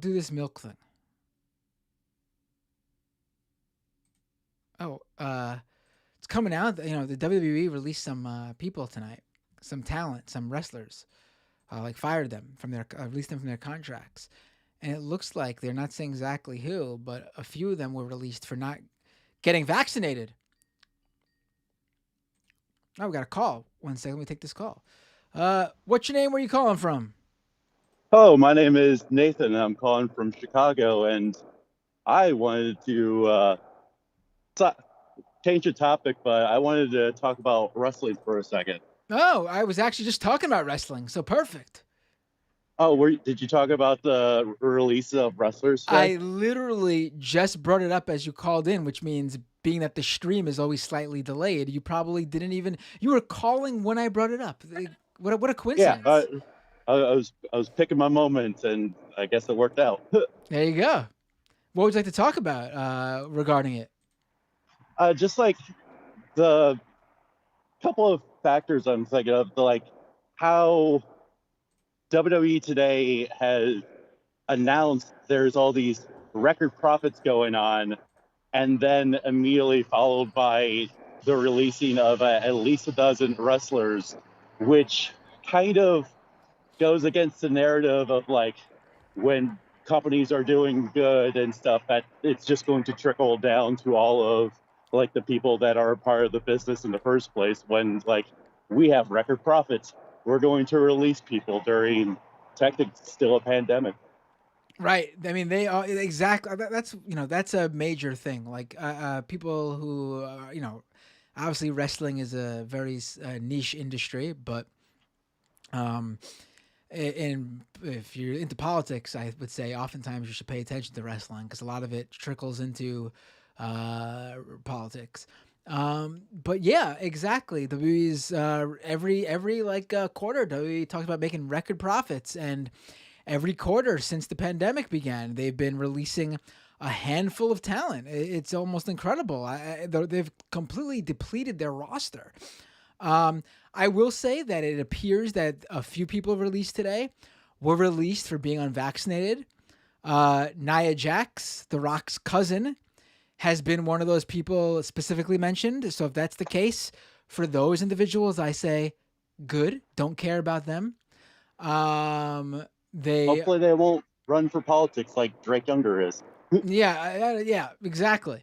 But for everyone else, it's sad. Like, I don't know what they're planning. Not to get too into the weeds of wrestling here, but all their superstars. First of all, they don't have any real superstars.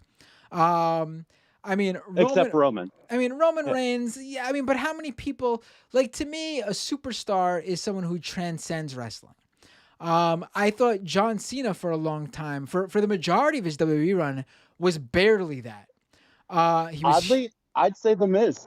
Like, he's currently on Dancing with the Stars, like this season, and is like he came from like the MTV reality world, but like he's progressed to like thrive in every position he's been in. Right. I mean, throughout wrestling, like throughout the big, since wrestling's been big since like the 80s, you've had, your big, WWE's always had their big superstars, Hulk Hogan, Macho Man Randy Savage, The Rock, Stone Cold, people who, even if you weren't into wrestling, you knew those names the same way as like, someone who doesn't know hockey knows Wayne Gretzky, or someone who doesn't know baseball knows, Derek Jeter or A-Rod, regardless of like how good they are at what they do or not, these are names that transcended their industry to become like household names.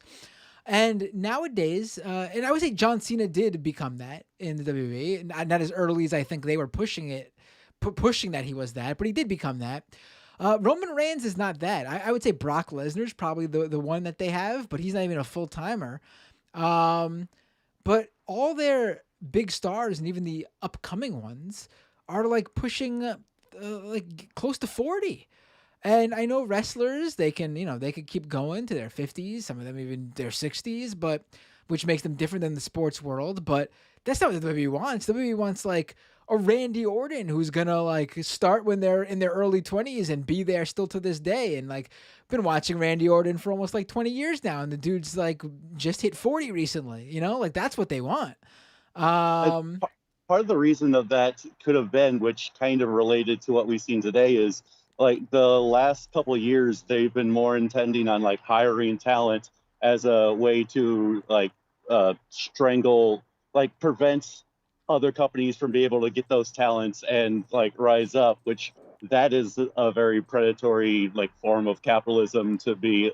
It's like basic trying to fight to be a monopoly within your own country, kind of in a way. I would say any time before this past 2 years, that would be, I would be like, yeah, but I'm sure a lot of those guys were just happy to be under contract, making a regular I don't want to say salary, making a regular monthly fee.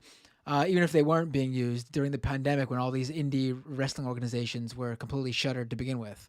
So I know what you're saying, though, in terms of it just turned out that like job security turned out to be more of a mirage than anything. Right. Like pawn pieces, like chess pieces in like a business fighting against each other. Also, the wrestling industry is very, very small. It's very small. We got WWE as the major organization, and AEW is finally, over the past year or so, providing a real alternative and paying real money to people. But even they can't take everybody.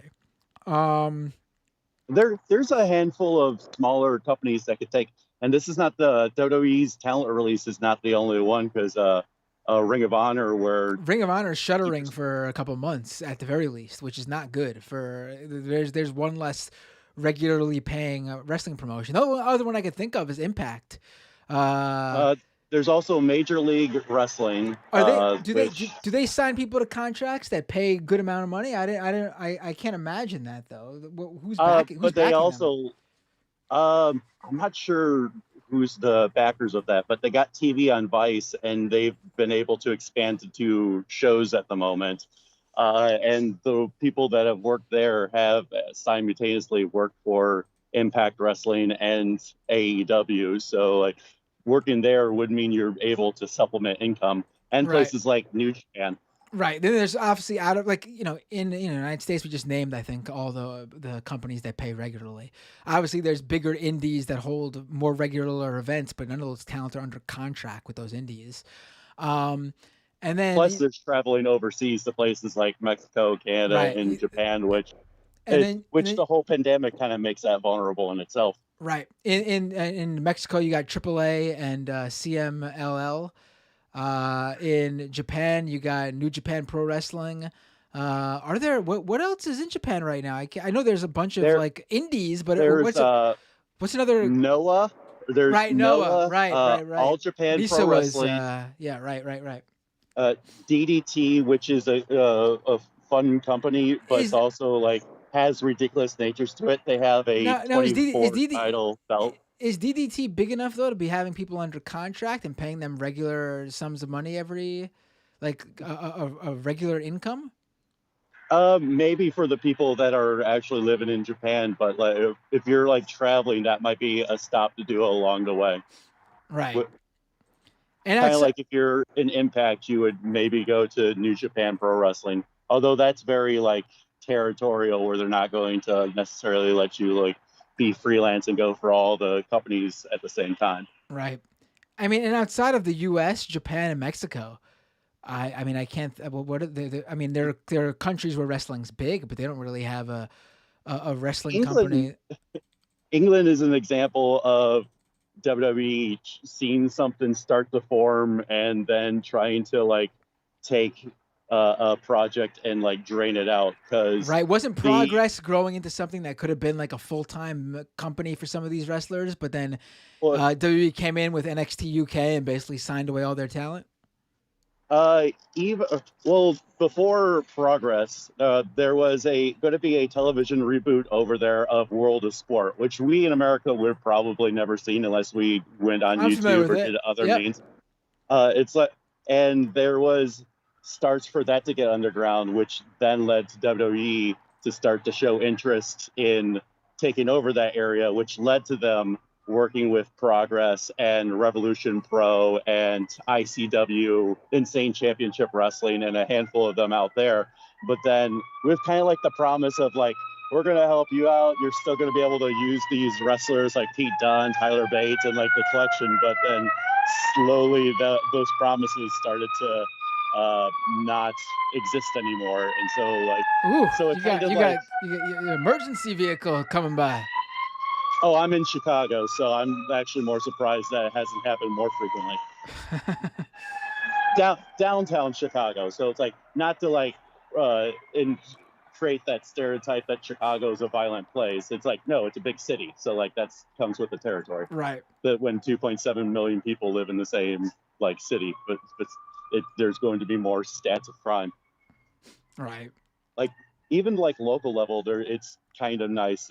In Chicago, there's a company called freelance wrestling, AAW, which just held 3 shows last weekend from AEW. Lee Moriarty and Dan Garcia just worked over there. There's Warrior Wrestling, which is ran by a principal who runs a Catholic school, and so money from that goes to help for like scholarships. So like they're able to like get some really nice talent from around the world, just because it's weird because they got that Catholic Church connection.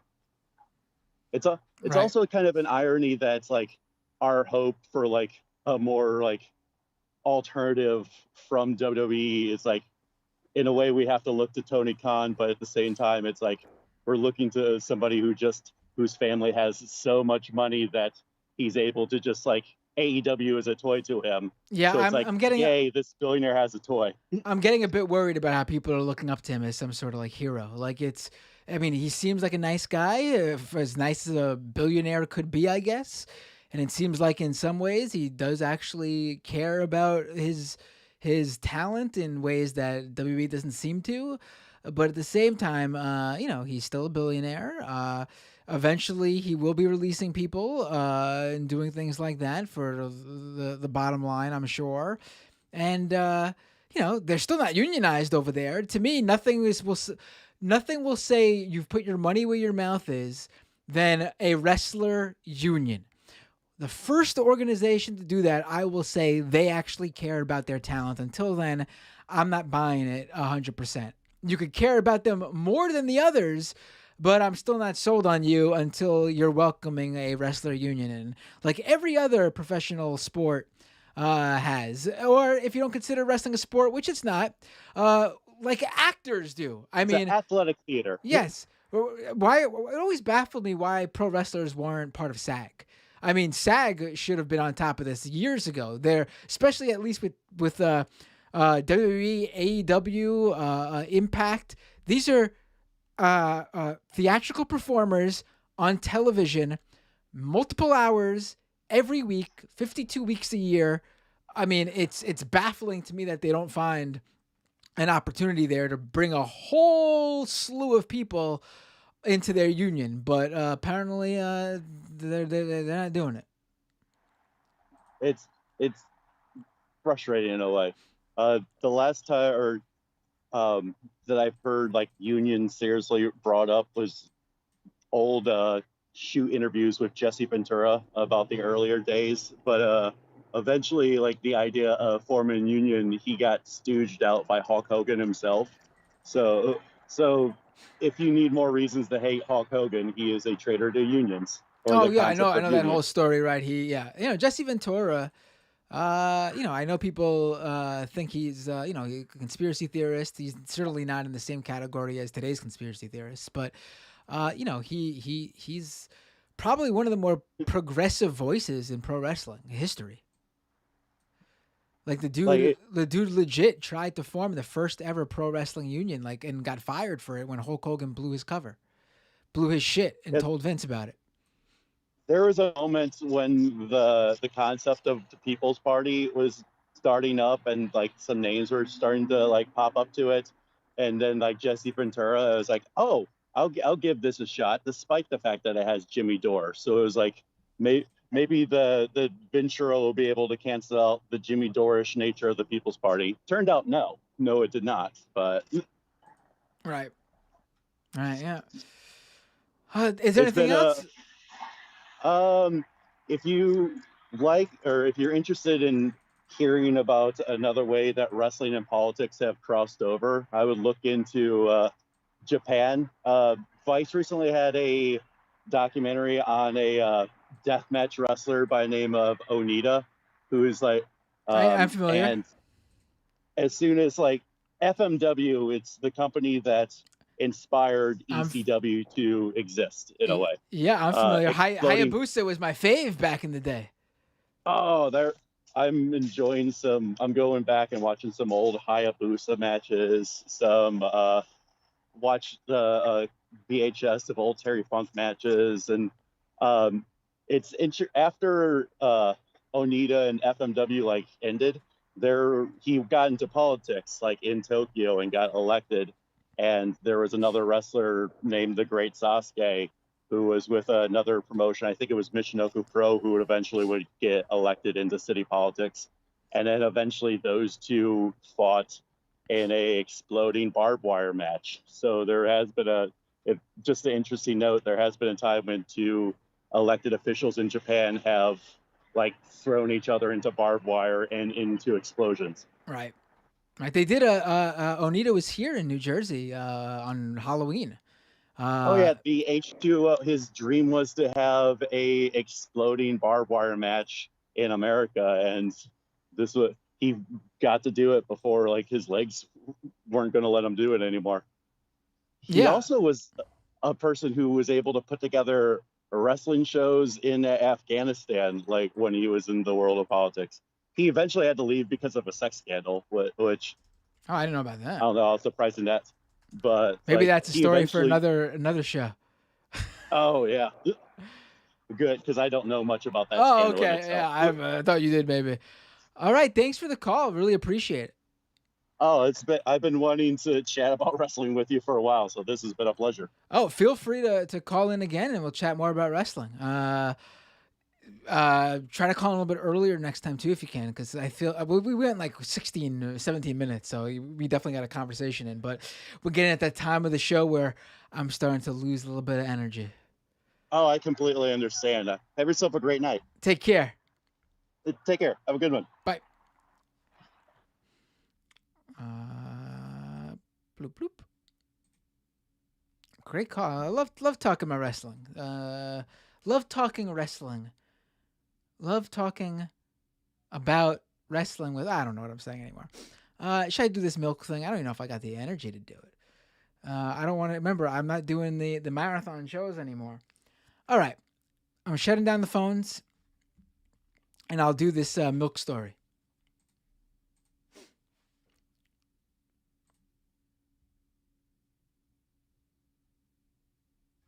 All right, phone lines are now off.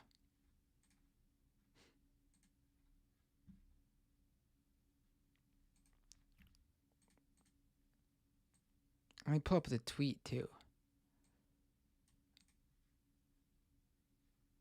because it would be silly not to.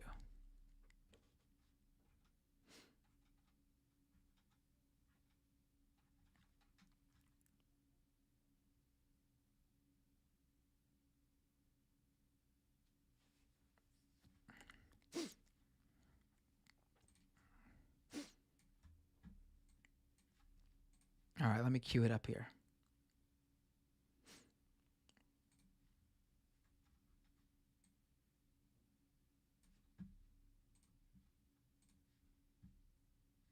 Oh.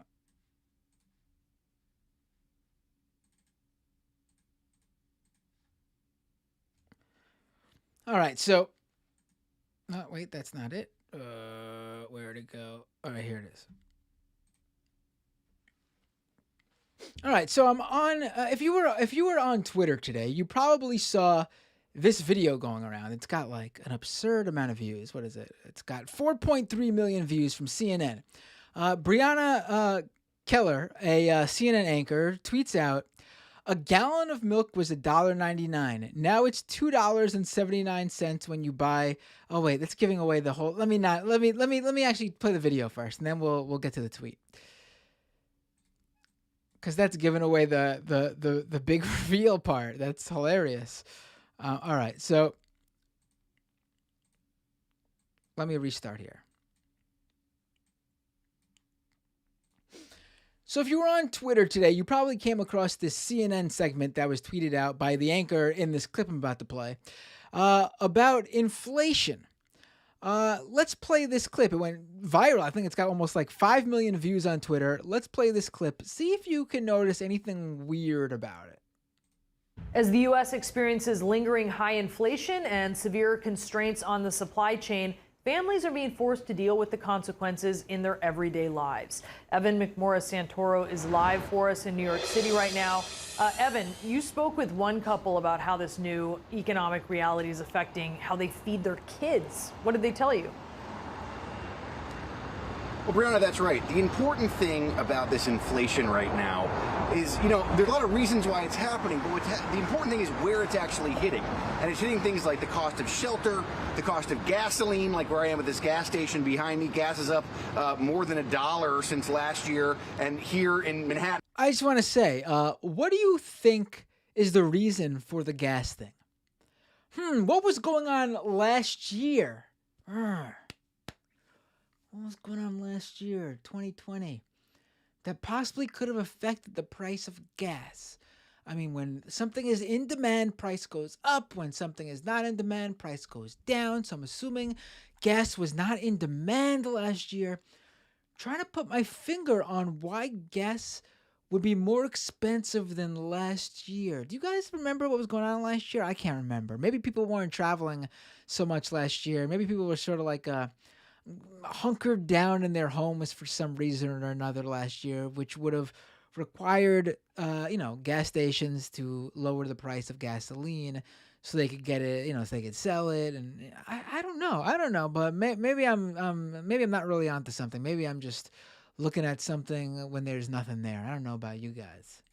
Up more than that, but up more than 20 cents from even last month. And the other thing that inflation is affecting right now is food prices. These are things that you have to buy. So I went to Kennedale, Texas to go shopping with a family to talk about what this actually means to live in America right now. All right, let's go tackle this. What does inflation mean for American families? This is the story of the Stotler's weekly shop. Good to see you guys. Good to see you. We have 2 biological kids, and then my wife and I have a big heart for adoption, so we adopted a sibling group of 2, then 3, then 1, and then we have a kid living with us right now who's kind of in a foster situation. It feels like money isn't going as far as it used to. Okay, let's see what we can do. I think probably in June, it was about $1 worth $1. So now that dollar is worth about 70 cents. All right, now we're... I want to say that's not true. It wasn't even basic fact checking. That's not true. That's not true. There's websites where you can check that and see how much $1 was worth. When did she say? Probably in June, it was about $1 worth $1. Okay, in June, $1 worth $1. I'm on one of those websites right now. We could check this out right now. Here we go. I'm going to take a screenshot and pull this up for you right now.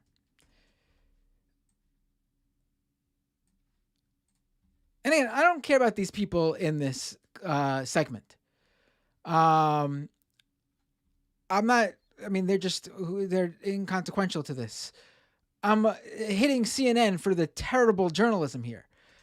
She's saying $1 was $1. Let's just rehear this here. Okay, let's see what we can do. I think probably in June, it was about $1 worth $1. So now that dollar is worth about 70 cents. Wrong. I just did the calculator on the U.S. Bureau of Labor Statistics.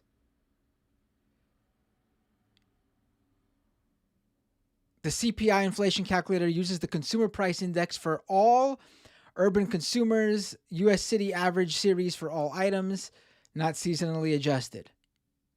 This data represents changes in the prices of all goods and services purchased for consumption by urban households.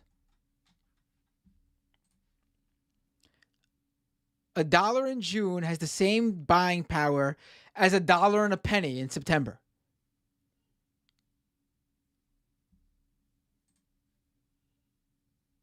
Let's continue. All right. Not corrected by CNN, I want to point out. We're moving on to dairy, which is right there. We started seeing everything going up. Grocery prices went up. Gallon of milk was $1.99. Now it's $2.79. Where are you buying $1.99 milk? Well, they're in Texas somewhere, right? The Stotlers. I mean, maybe milk is on sale sometime. Maybe you get a good coupon from Walmart or something. But that's the thing with deals, right? They're temporary. They're limited time. They're to get you in the store so they could sell you other stuff that's not on sale. $1.99 milk is not the usual price for milk. In fact, someone looked it up and found that the last time, let me pull this up here. The last time milk was $1 was so far back, I don't even think it's on this graph. Here. Yeah. Going as far back as possible, milk prices in 1995, $2.50. Adjusted for inflation, it was $4 then. Milk prices today are around what? Around $3.25, give or take. $1.99 milk. Again, I'm sure it happens, but that's not the ordinary, regular sales price. You got a deal somewhere, or you clipped a coupon.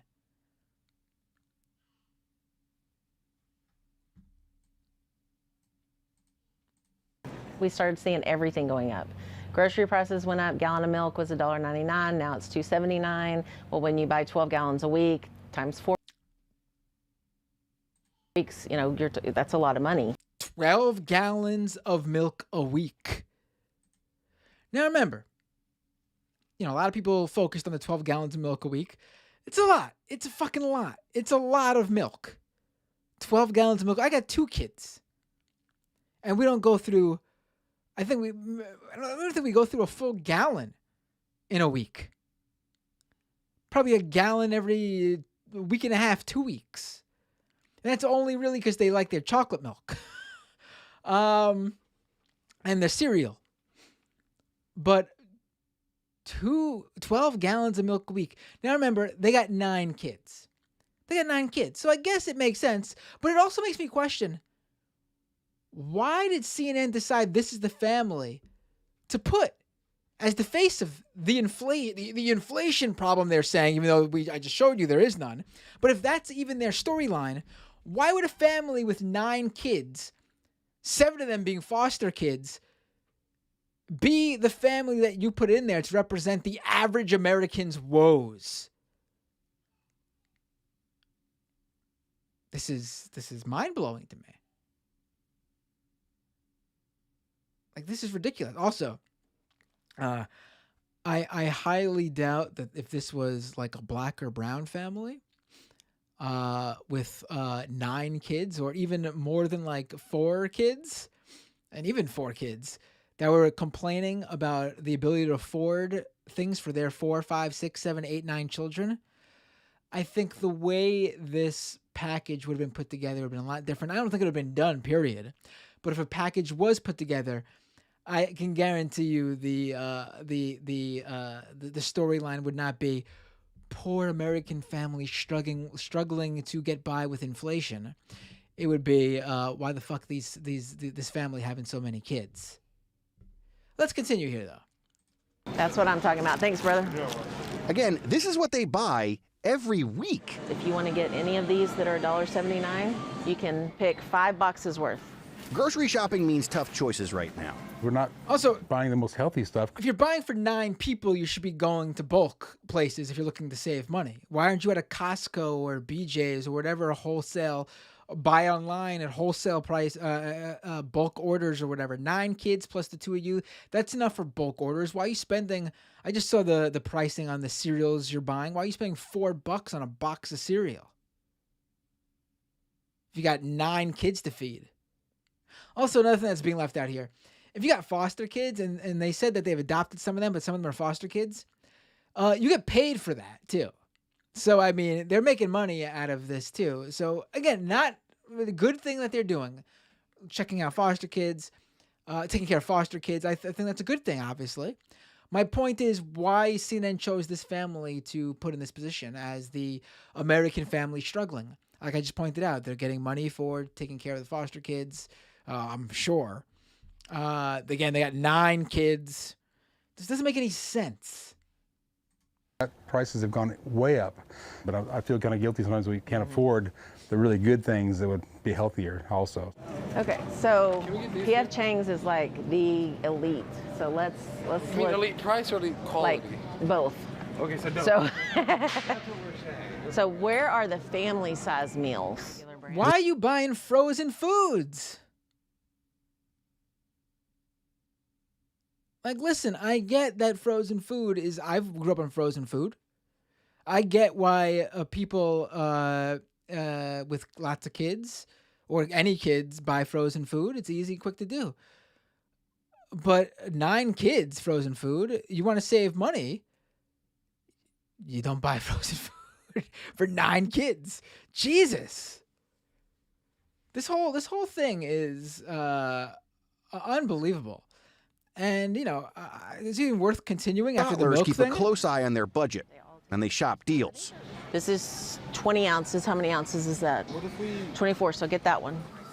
You buy the big ketchup bottle if you got 9 kids. Trust me. This is like ridiculous. They're terrible shoppers. That's what it seems like to me. Loves a coupon. Buy this and get Rotel and chips free, is what it's supposed to be. But these days, the family grocery list and the money they carefully plan to spend. You're getting the 4-pack of the in-store bakery goods. Sometimes don't match. We're at $90 already, and we've got Like, listen, I'm not shaming these people for how they live. I don't think you should be able to eat what you will, live whatever you want. My point here is that this is seen as an example of the woes of an average American family, this family of 9. And also, it's not inflation they're dealing with. I should point out that I looked into this family. And if you're wondering what's going on here, well, the dude, the guy, the father with the big Santa Claus beard, just a few months ago, he was writing Facebook messages about how the last time gas was this high, a Democrat was president. Makes you think, huh? Wonder if there's something ideological here with this whole not only segment but this family's beef here. Also, as someone else pointed out, their house in Texas costs $500,000 and has a pool and 3 living rooms. And the couple own a brokerage, a real estate brokerage.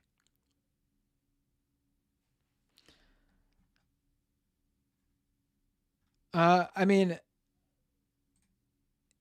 in the segment, you could see their pool, actually. Someone points out. Here, let me pull this up here. Like, they got a pool. I don't have a pool. Do you guys have a pool? In the back of your mansion that could house 9 kids?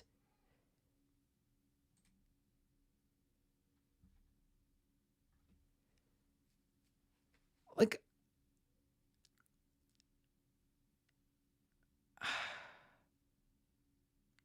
listen, good for them for adopting and fostering kids. Shame on CNN for this piece, for this segment. And here's the thing, too. They're refusing to take responsibility for it. They're refusing to admit they did a shitty work. They did shoddy journalism. Look, here, let me share my screen here and zoom out. So here's the original tweet that went viral. A gallon of milk was $1.99. Now it's $2.79. When you buy 12 gallons a week times 4 weeks, that's a lot of money. Brianna Kellar, anchor for CNN, says, Evan McMorris Santoro goes grocery shopping with the Stotlers and shows us how badly inflation is hitting the middle class. That is not a middle class family. I'm sorry. I'm sorry. If you own a real estate brokerage and have a $500,000 home in Texas with a pool and 3 living rooms, and you have the financial abilities to foster and adopt and have 9 total children, I'm sorry. Again, kudos for them to doing that. People with their money, more people with their money should be doing that without complaining about how hard it is, because again, you are willingly putting yourself in this situation, obviously. But look, she doubles down throughout. Here's what she does since tweeting this out earlier today. First of all, the reporter in the story, she retweets, "Truly remarkable the number of assholes on here attempting to dunk on a charming family who lays out how it feels to shop with price rises. Very wise and cool tweets. Glad you're all weathering the economy so well." Everyone shitting on this segment was pointing out that this is not the average family. In fact, the majority of them have been saying that they are in a tougher position. So the fact that he says glad they're all weathering the economy so well. This is a poorly produced segment. If it was not done purposefully, which I would doubt, honestly, then everyone involved in this segment should be ashamed of themselves. Truly remarkable the number of assholes on here. No one's dunking on the family, who, by the way, again, from what we found out, they probably have alternative reasons for doing this. Ideological, for sure. But you're the one who put them on screen, and you're the one who gave them the opportunity. So no one's dunking on them. They're dunking on your horrible segment here. But they continue here, obviously. Someone said, "How do you even drink 1.7 gallons of milk per day? That's over a cup and a half every waking hour. Did you watch the piece? In addition to their 2 biological children, they have adopted 5 kids and are fostering 1. Okay. That's a lot of milk still.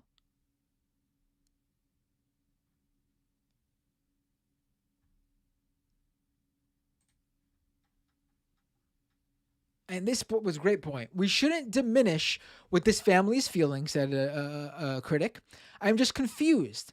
If they're a typical middle-class family, American family, they should be getting $200 to $300 per kid in child tax credit, thanks to the Biden administration. With 7 kids, that is $1,400 to $2,100 per month. And Brianna says, the child tax credit has been essential for them, and they're very thankful for it.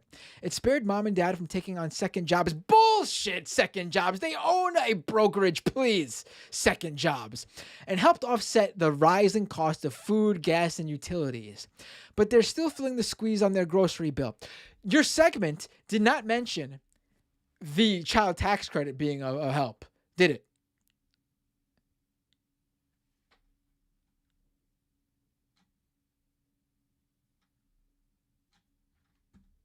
Unbelievable.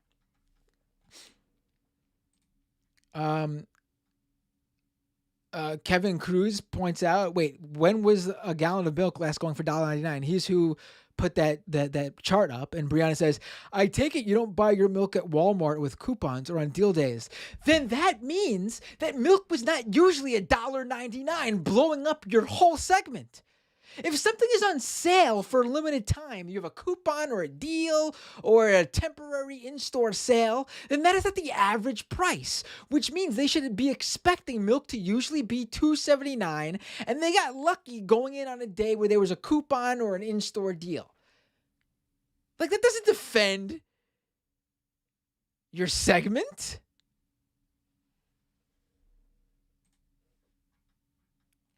Oh, and she pulls out the a Walmart screenshot, and someone else points out, not to take away from their experience, but they get food delivered. That's increased costs, delivery charges, and tip. If they're really struggling, they wouldn't be able to afford that kind of service. I disagree with that, but Brianna says they delivered from Walmart. It's a $7.95 delivery charge. The store is located a decent distance from their house. Considering the cost of gas and their savings on milk, it's actually an economic choice. I have no problem with that one. I don't think delivery charges. I mean, again, I don't think buying frozen food or any of this stuff really matters. But I'm pointing out like the idea that you would do this with 9 kids and that would make you an average family, average middle class family. Brianna also says manufacturers have cut back on coupons and sales because of costs. I mean, again, that's not the average price. I don't know if that's true even.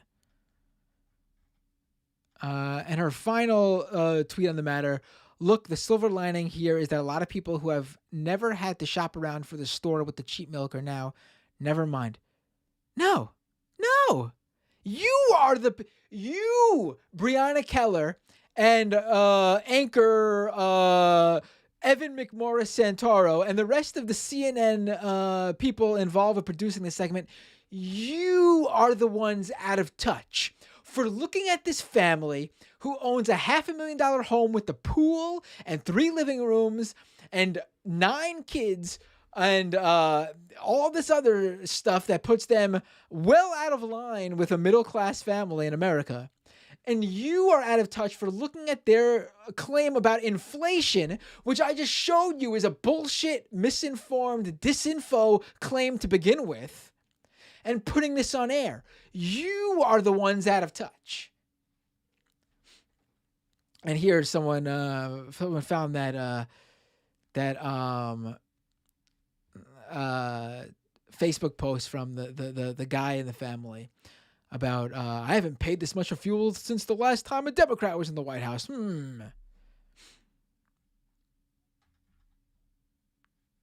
Horrible piece. Completely wrong on the facts and the merits.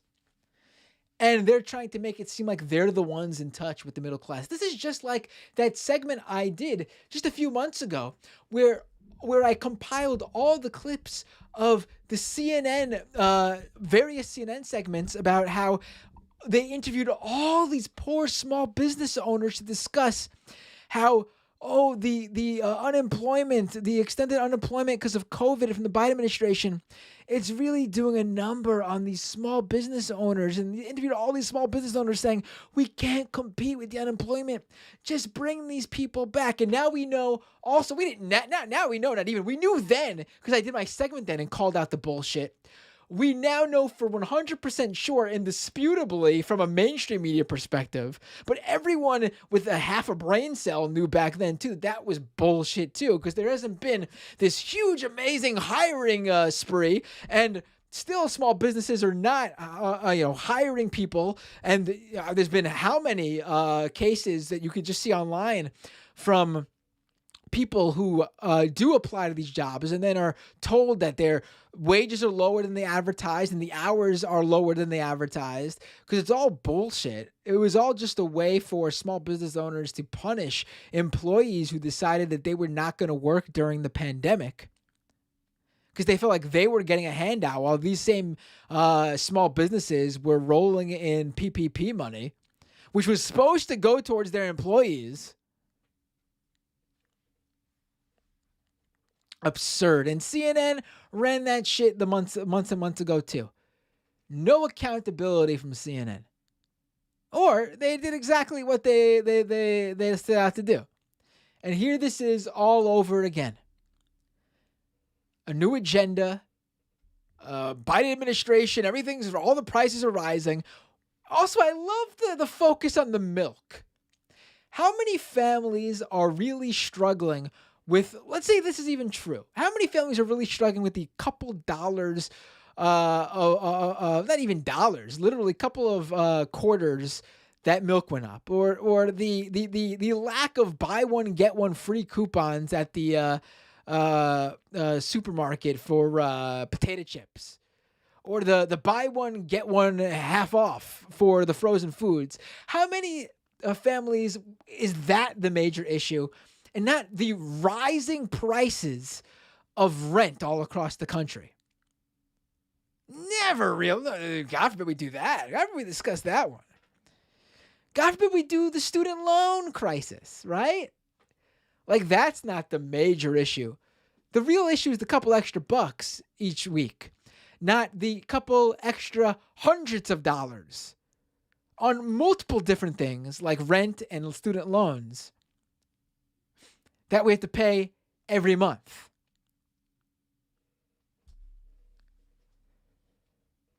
So ridiculous.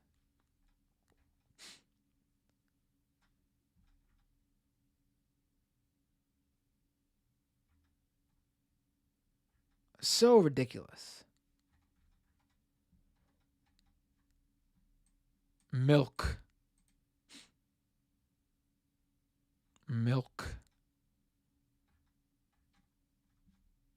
All right, folks.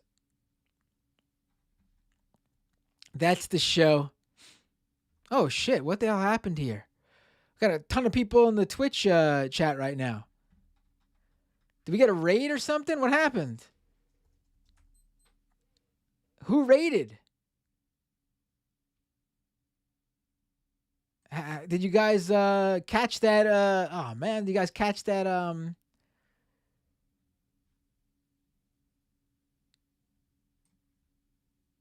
A double raid. Ooh. I got the QAnon anonymous people. Thank you, Julian. I appreciate it. Damn, you guys missed the QAnon interview, but don't worry. Please, you will be able to go to youtube.com/MattBinder or right here on Twitch, twitch.tv/MattBinder, and watch the replay. If you're on Twitch, is where you are right now, please subscribe. I'm not talking about I'm multicasting on YouTube. So when I say subscribe, for Twitch, I mean follow. I mean, I'm not going to ask you for money outright while you just joined me. Go to, you're there right now. Please make sure to follow me on Twitch so you get notified whenever I go live. On this episode, I talked to, what's this? Okay, so I talked to Stephen Monacelli about the QAnon gathering in Dallas, where they thought JFK Jr. was going to come back to do a number of things, quite honestly. And we talked about the Rolling Stone stuff. That was fun. And we really got into how, a conversation about de-radicalization, which was very interesting. And then I've been taking calls, and we've had a few clips of Tucker Carlson about January 6th. And then what else did we play here? Let me do this. All right, now that I got a bunch of people, I will go one more step. Oh, we did a Project Veritas debunk of their latest propaganda video. But let's do this I'll do one more clip while you guys are all here. JFK Jr. did not come back at ODAC. I'm sorry. Binder,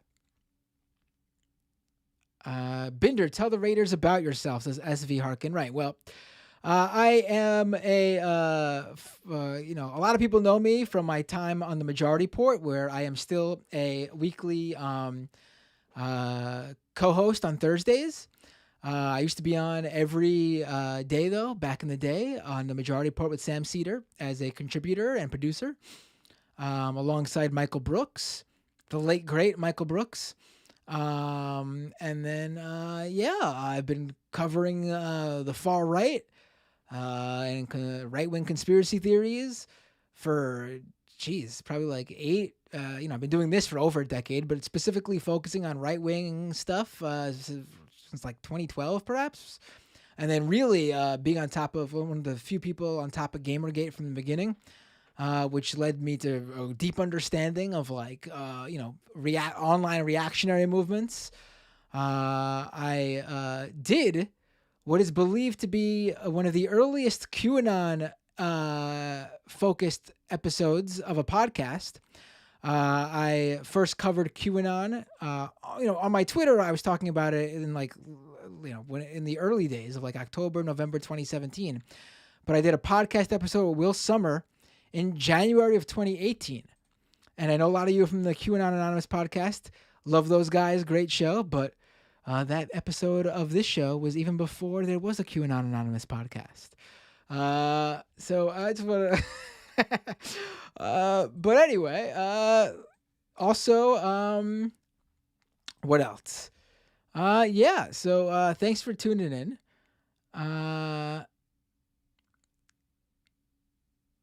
And Public Utility says high quality, informative, educational, and entertaining.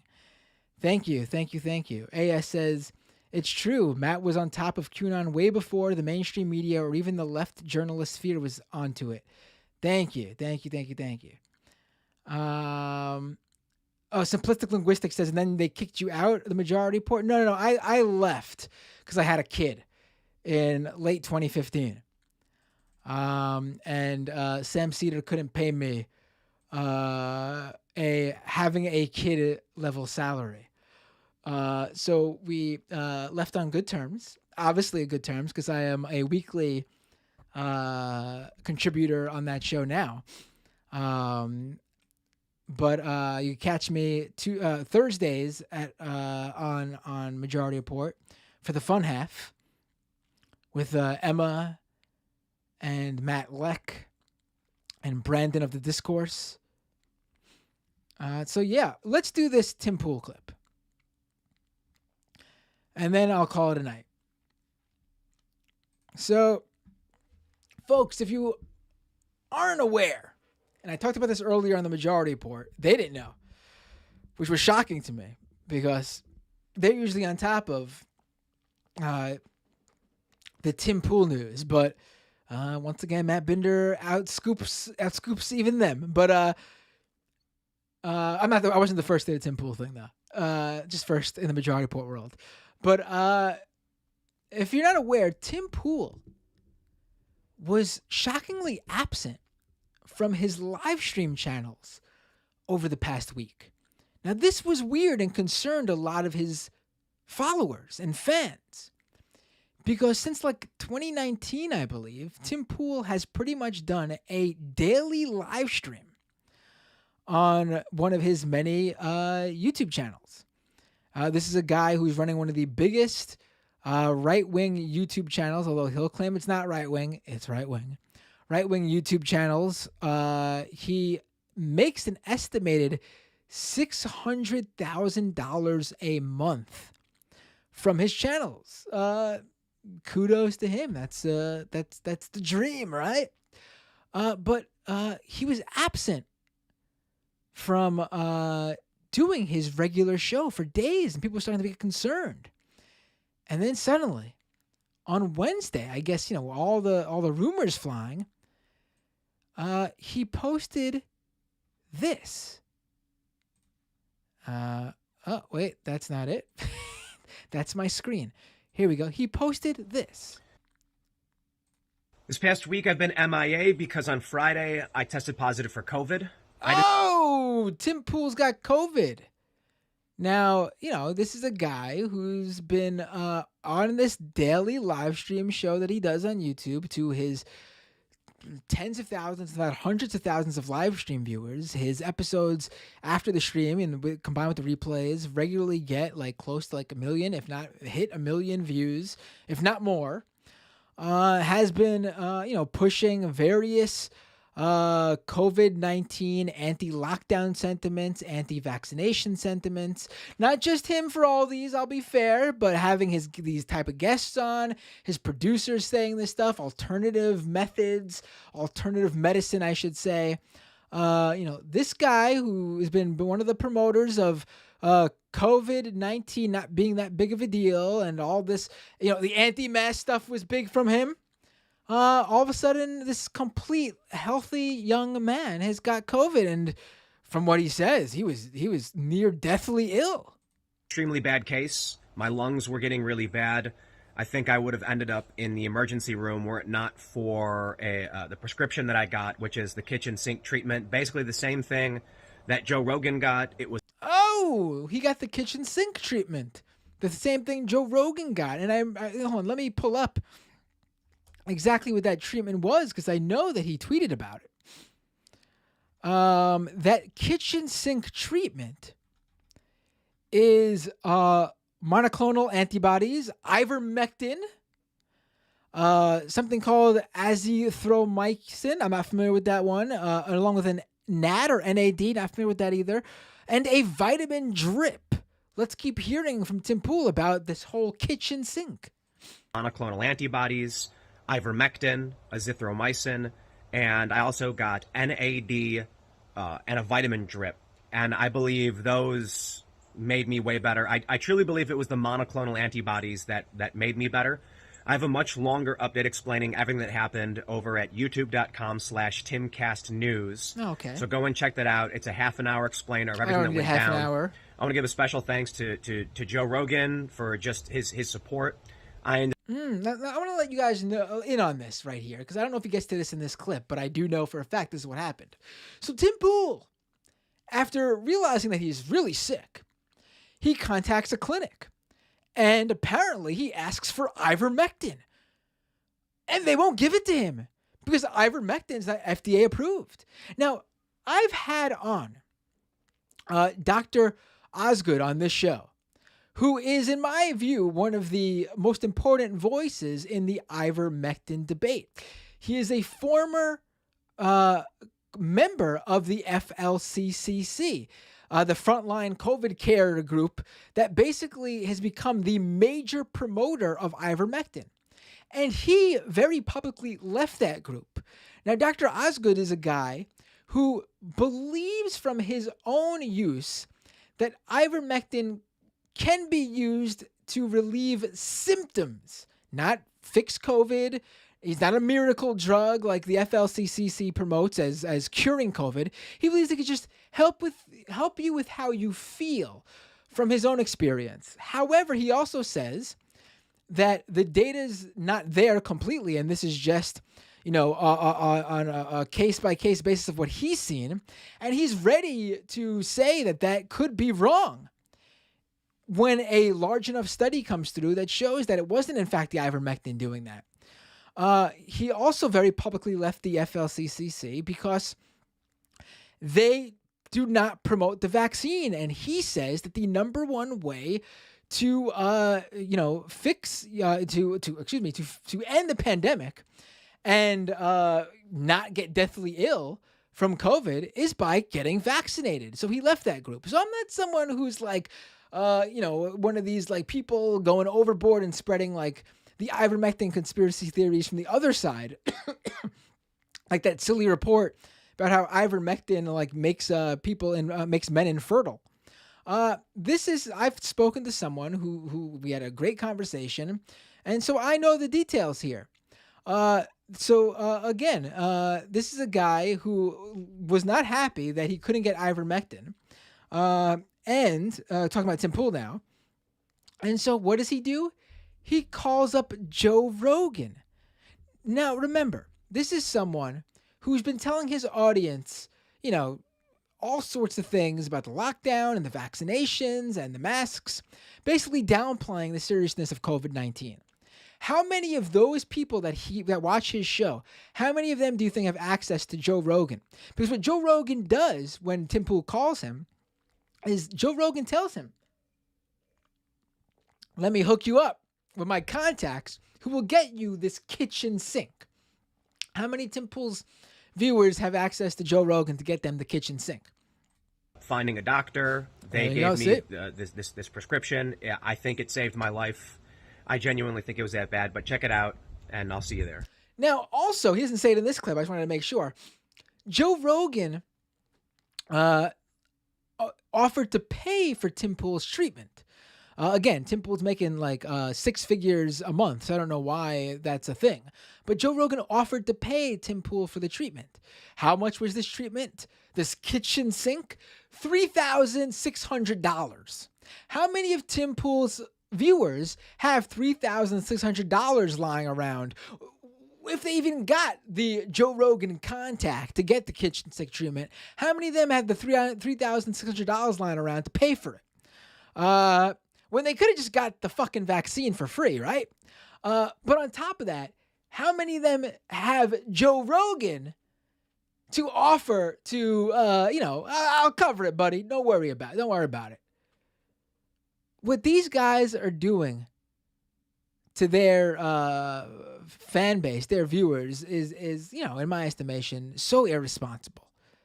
And I'm being nice here. At best, irresponsible. Also, it's funny. Joe Rogan's the one who convinced him how serious this was. Joe Rogan was the guy on air previously saying that young people don't need to get it. If you're a young, healthy guy, what do you do? You're a young man. What are you doing? Getting the vaccine. You don't need it. You're not going to die from it. Yet he's telling Tim Pool that it's a serious thing and not to fuck around with it when Tim Pool gives him a private phone call. Now, Joe Rogan, when he got it, he took it seriously, obviously. He's a guy in his mid-50s. So, if you're a Rogan fan saying, Rogan does take it seriously for people who are, in the most vulnerable groups. Sure, Rogan's in his mid-50s. He took it seriously because as a guy in his mid-50s, he's in a more vulnerable group. Okay. Tim Pool is one of those young guys he's talking about. Tim Pool's in his 30s. Tim Pool is one of those guys that doesn't need the vaccine. Tim Pool, by the way, is unvaccinated. I should be clear. And he's still unvaccinated.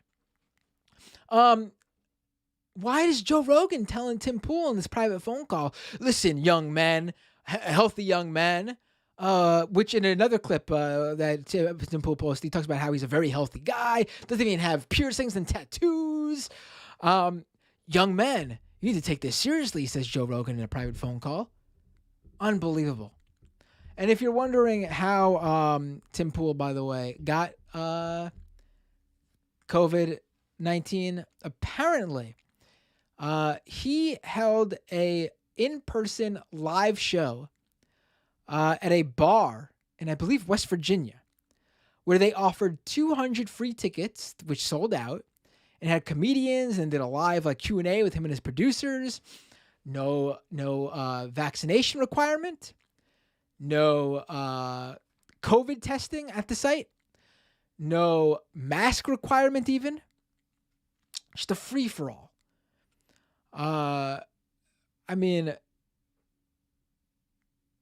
Just unbelievable, really. But no, I guess not unbelievable. Really believable, I guess, right? That's what we're getting here, right? That's what we get with these guys. It's unfortunate that they have so many gullible fans who listen to them when they're putting those very people in danger.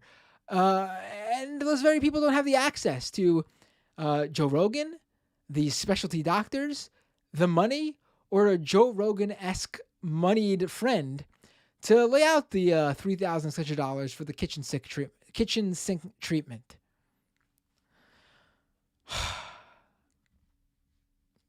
Unbelievable.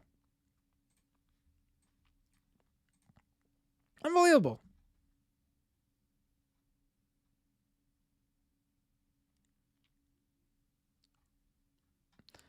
Calm Like a Tom says on Twitch, says, my dad's 85 and fully vaccinated, and he got a breakthrough case this week, and I'm scared and angry and have absolutely no patience for these Tim Pool dipshits. I'm very sorry, Tom. I hope your dad pulls through and is okay. Very good that he's vaccinated. At 85, bad chances if he wasn't. Obviously, something bad can still happen, but he's much better chances being that he's vaccinated, and I really hope he pulls through.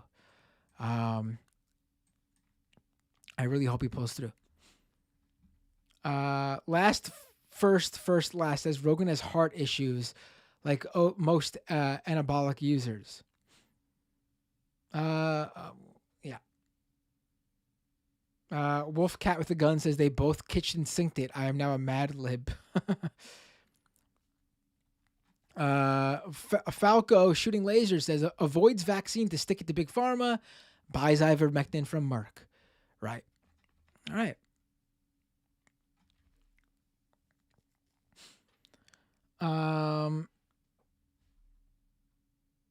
Judomi says you should show the mock ad from Australia ridiculing Rogan. I'll have to check that out.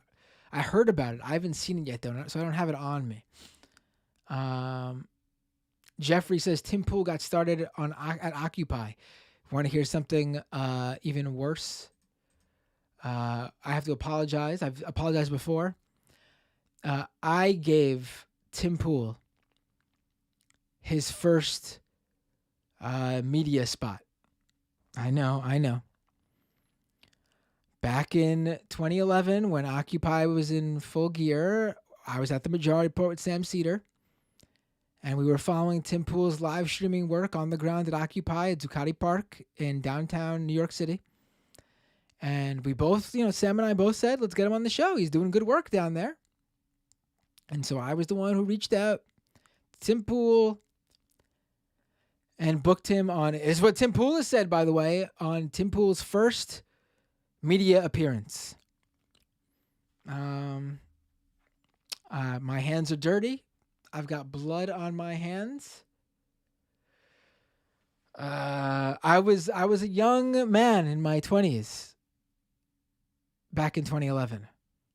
I'm now a much smarter young man in my mid-30s, but you have to give me a little bit a leeway there. But I will apologize once again for the role that I have played in this all. I'm sorry.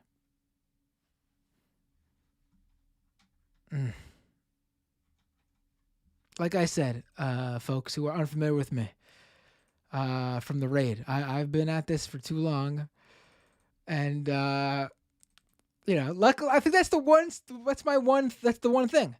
Every other thing else I've called it. Sam Cedar's been on MSNBC, giving me props for calling how Gamergate was going to lead to a Trump media landscape with the alt-right and people like Jack Posobiec and Mike Cernovich and Milo Yiannopoulos, well before those people were on anyone's radar, because a lot of those guys were Gamergate adjacent, if not full-on Gamergaters first. So I usually have my finger on the pulse. But 2011, I was a young lad, and Tim Pool wasn't as obvious as some other people to even my very good right-wing reactionary radar. And so Tim Pool was able to get one over on me, and I gave him his first media spot.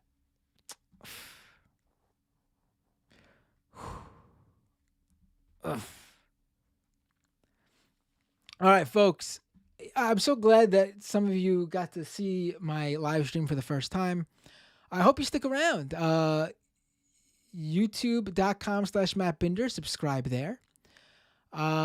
If you're on Twitch, please just hit that follow button. Twitch.tv/MattBinder. I'd love for you to join me on my future streams. I stream usually Thursday nights. In recent weeks, I've been doing bonus Tuesday nights as well, Tuesday and Thursdays. As the show grows, I will be doing more and more and more. So maybe I'll be my own Tim Pool one day with a daily show. And if I ever stop doing a single daily show, you guys will go, "Oh my God, what happened to Matt? I haven't heard from him." Also follow me on Twitter @MattBinder.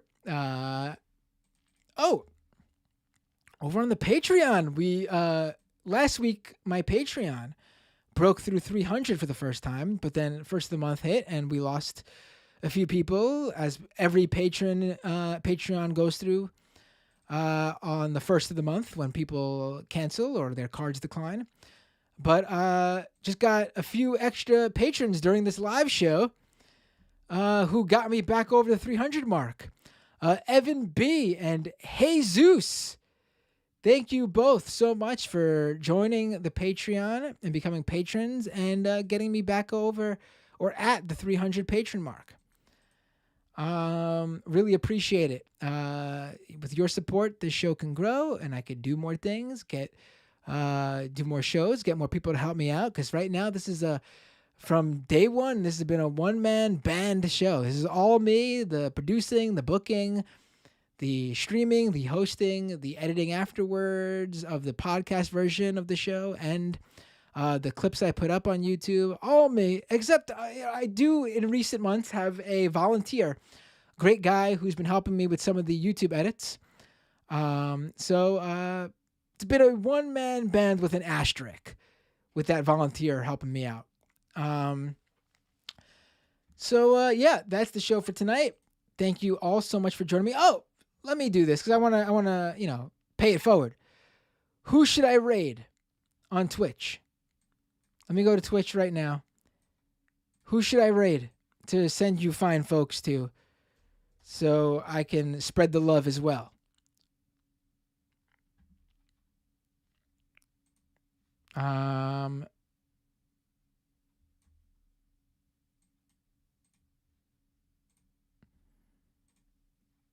Give me some, help me, give me some love.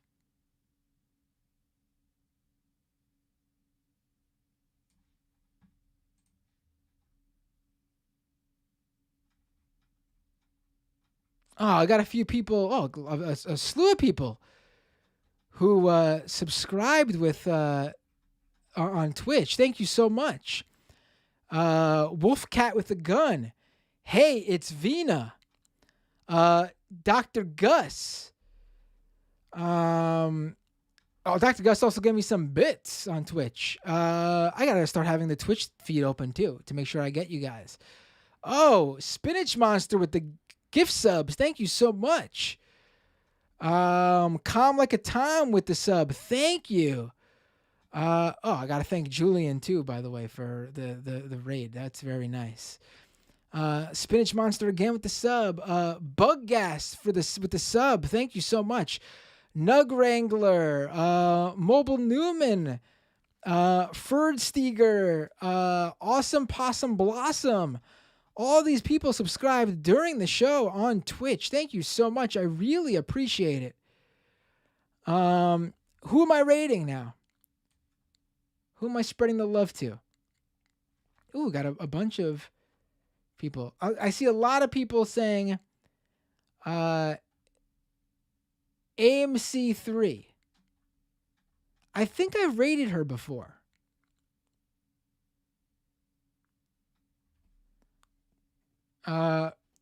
Ray Vanna. I think I've rated her. Did I rate her before? I don't think I've rated her before. I definitely did Amy EC3 before. I'll definitely do a raid to her next time.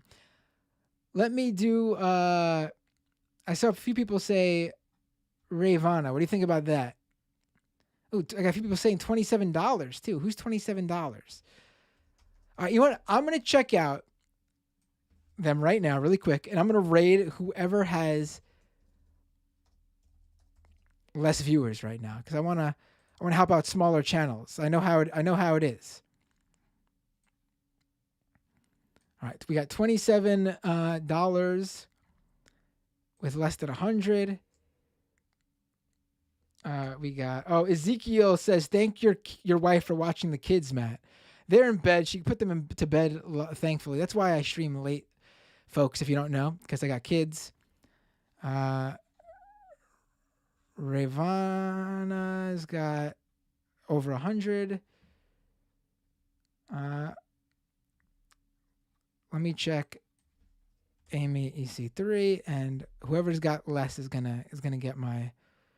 Oh, all right. So let me do Amy EC3. She's got the least right now, and let me help out smaller channels. That's what I like to do. I'll definitely do the rest of them next time for sure. All right, folks. Thanks so much for tuning into the show. If you're watching on Twitch, get ready for that raid right now. And for everyone else, I will see you all next time on Doomed.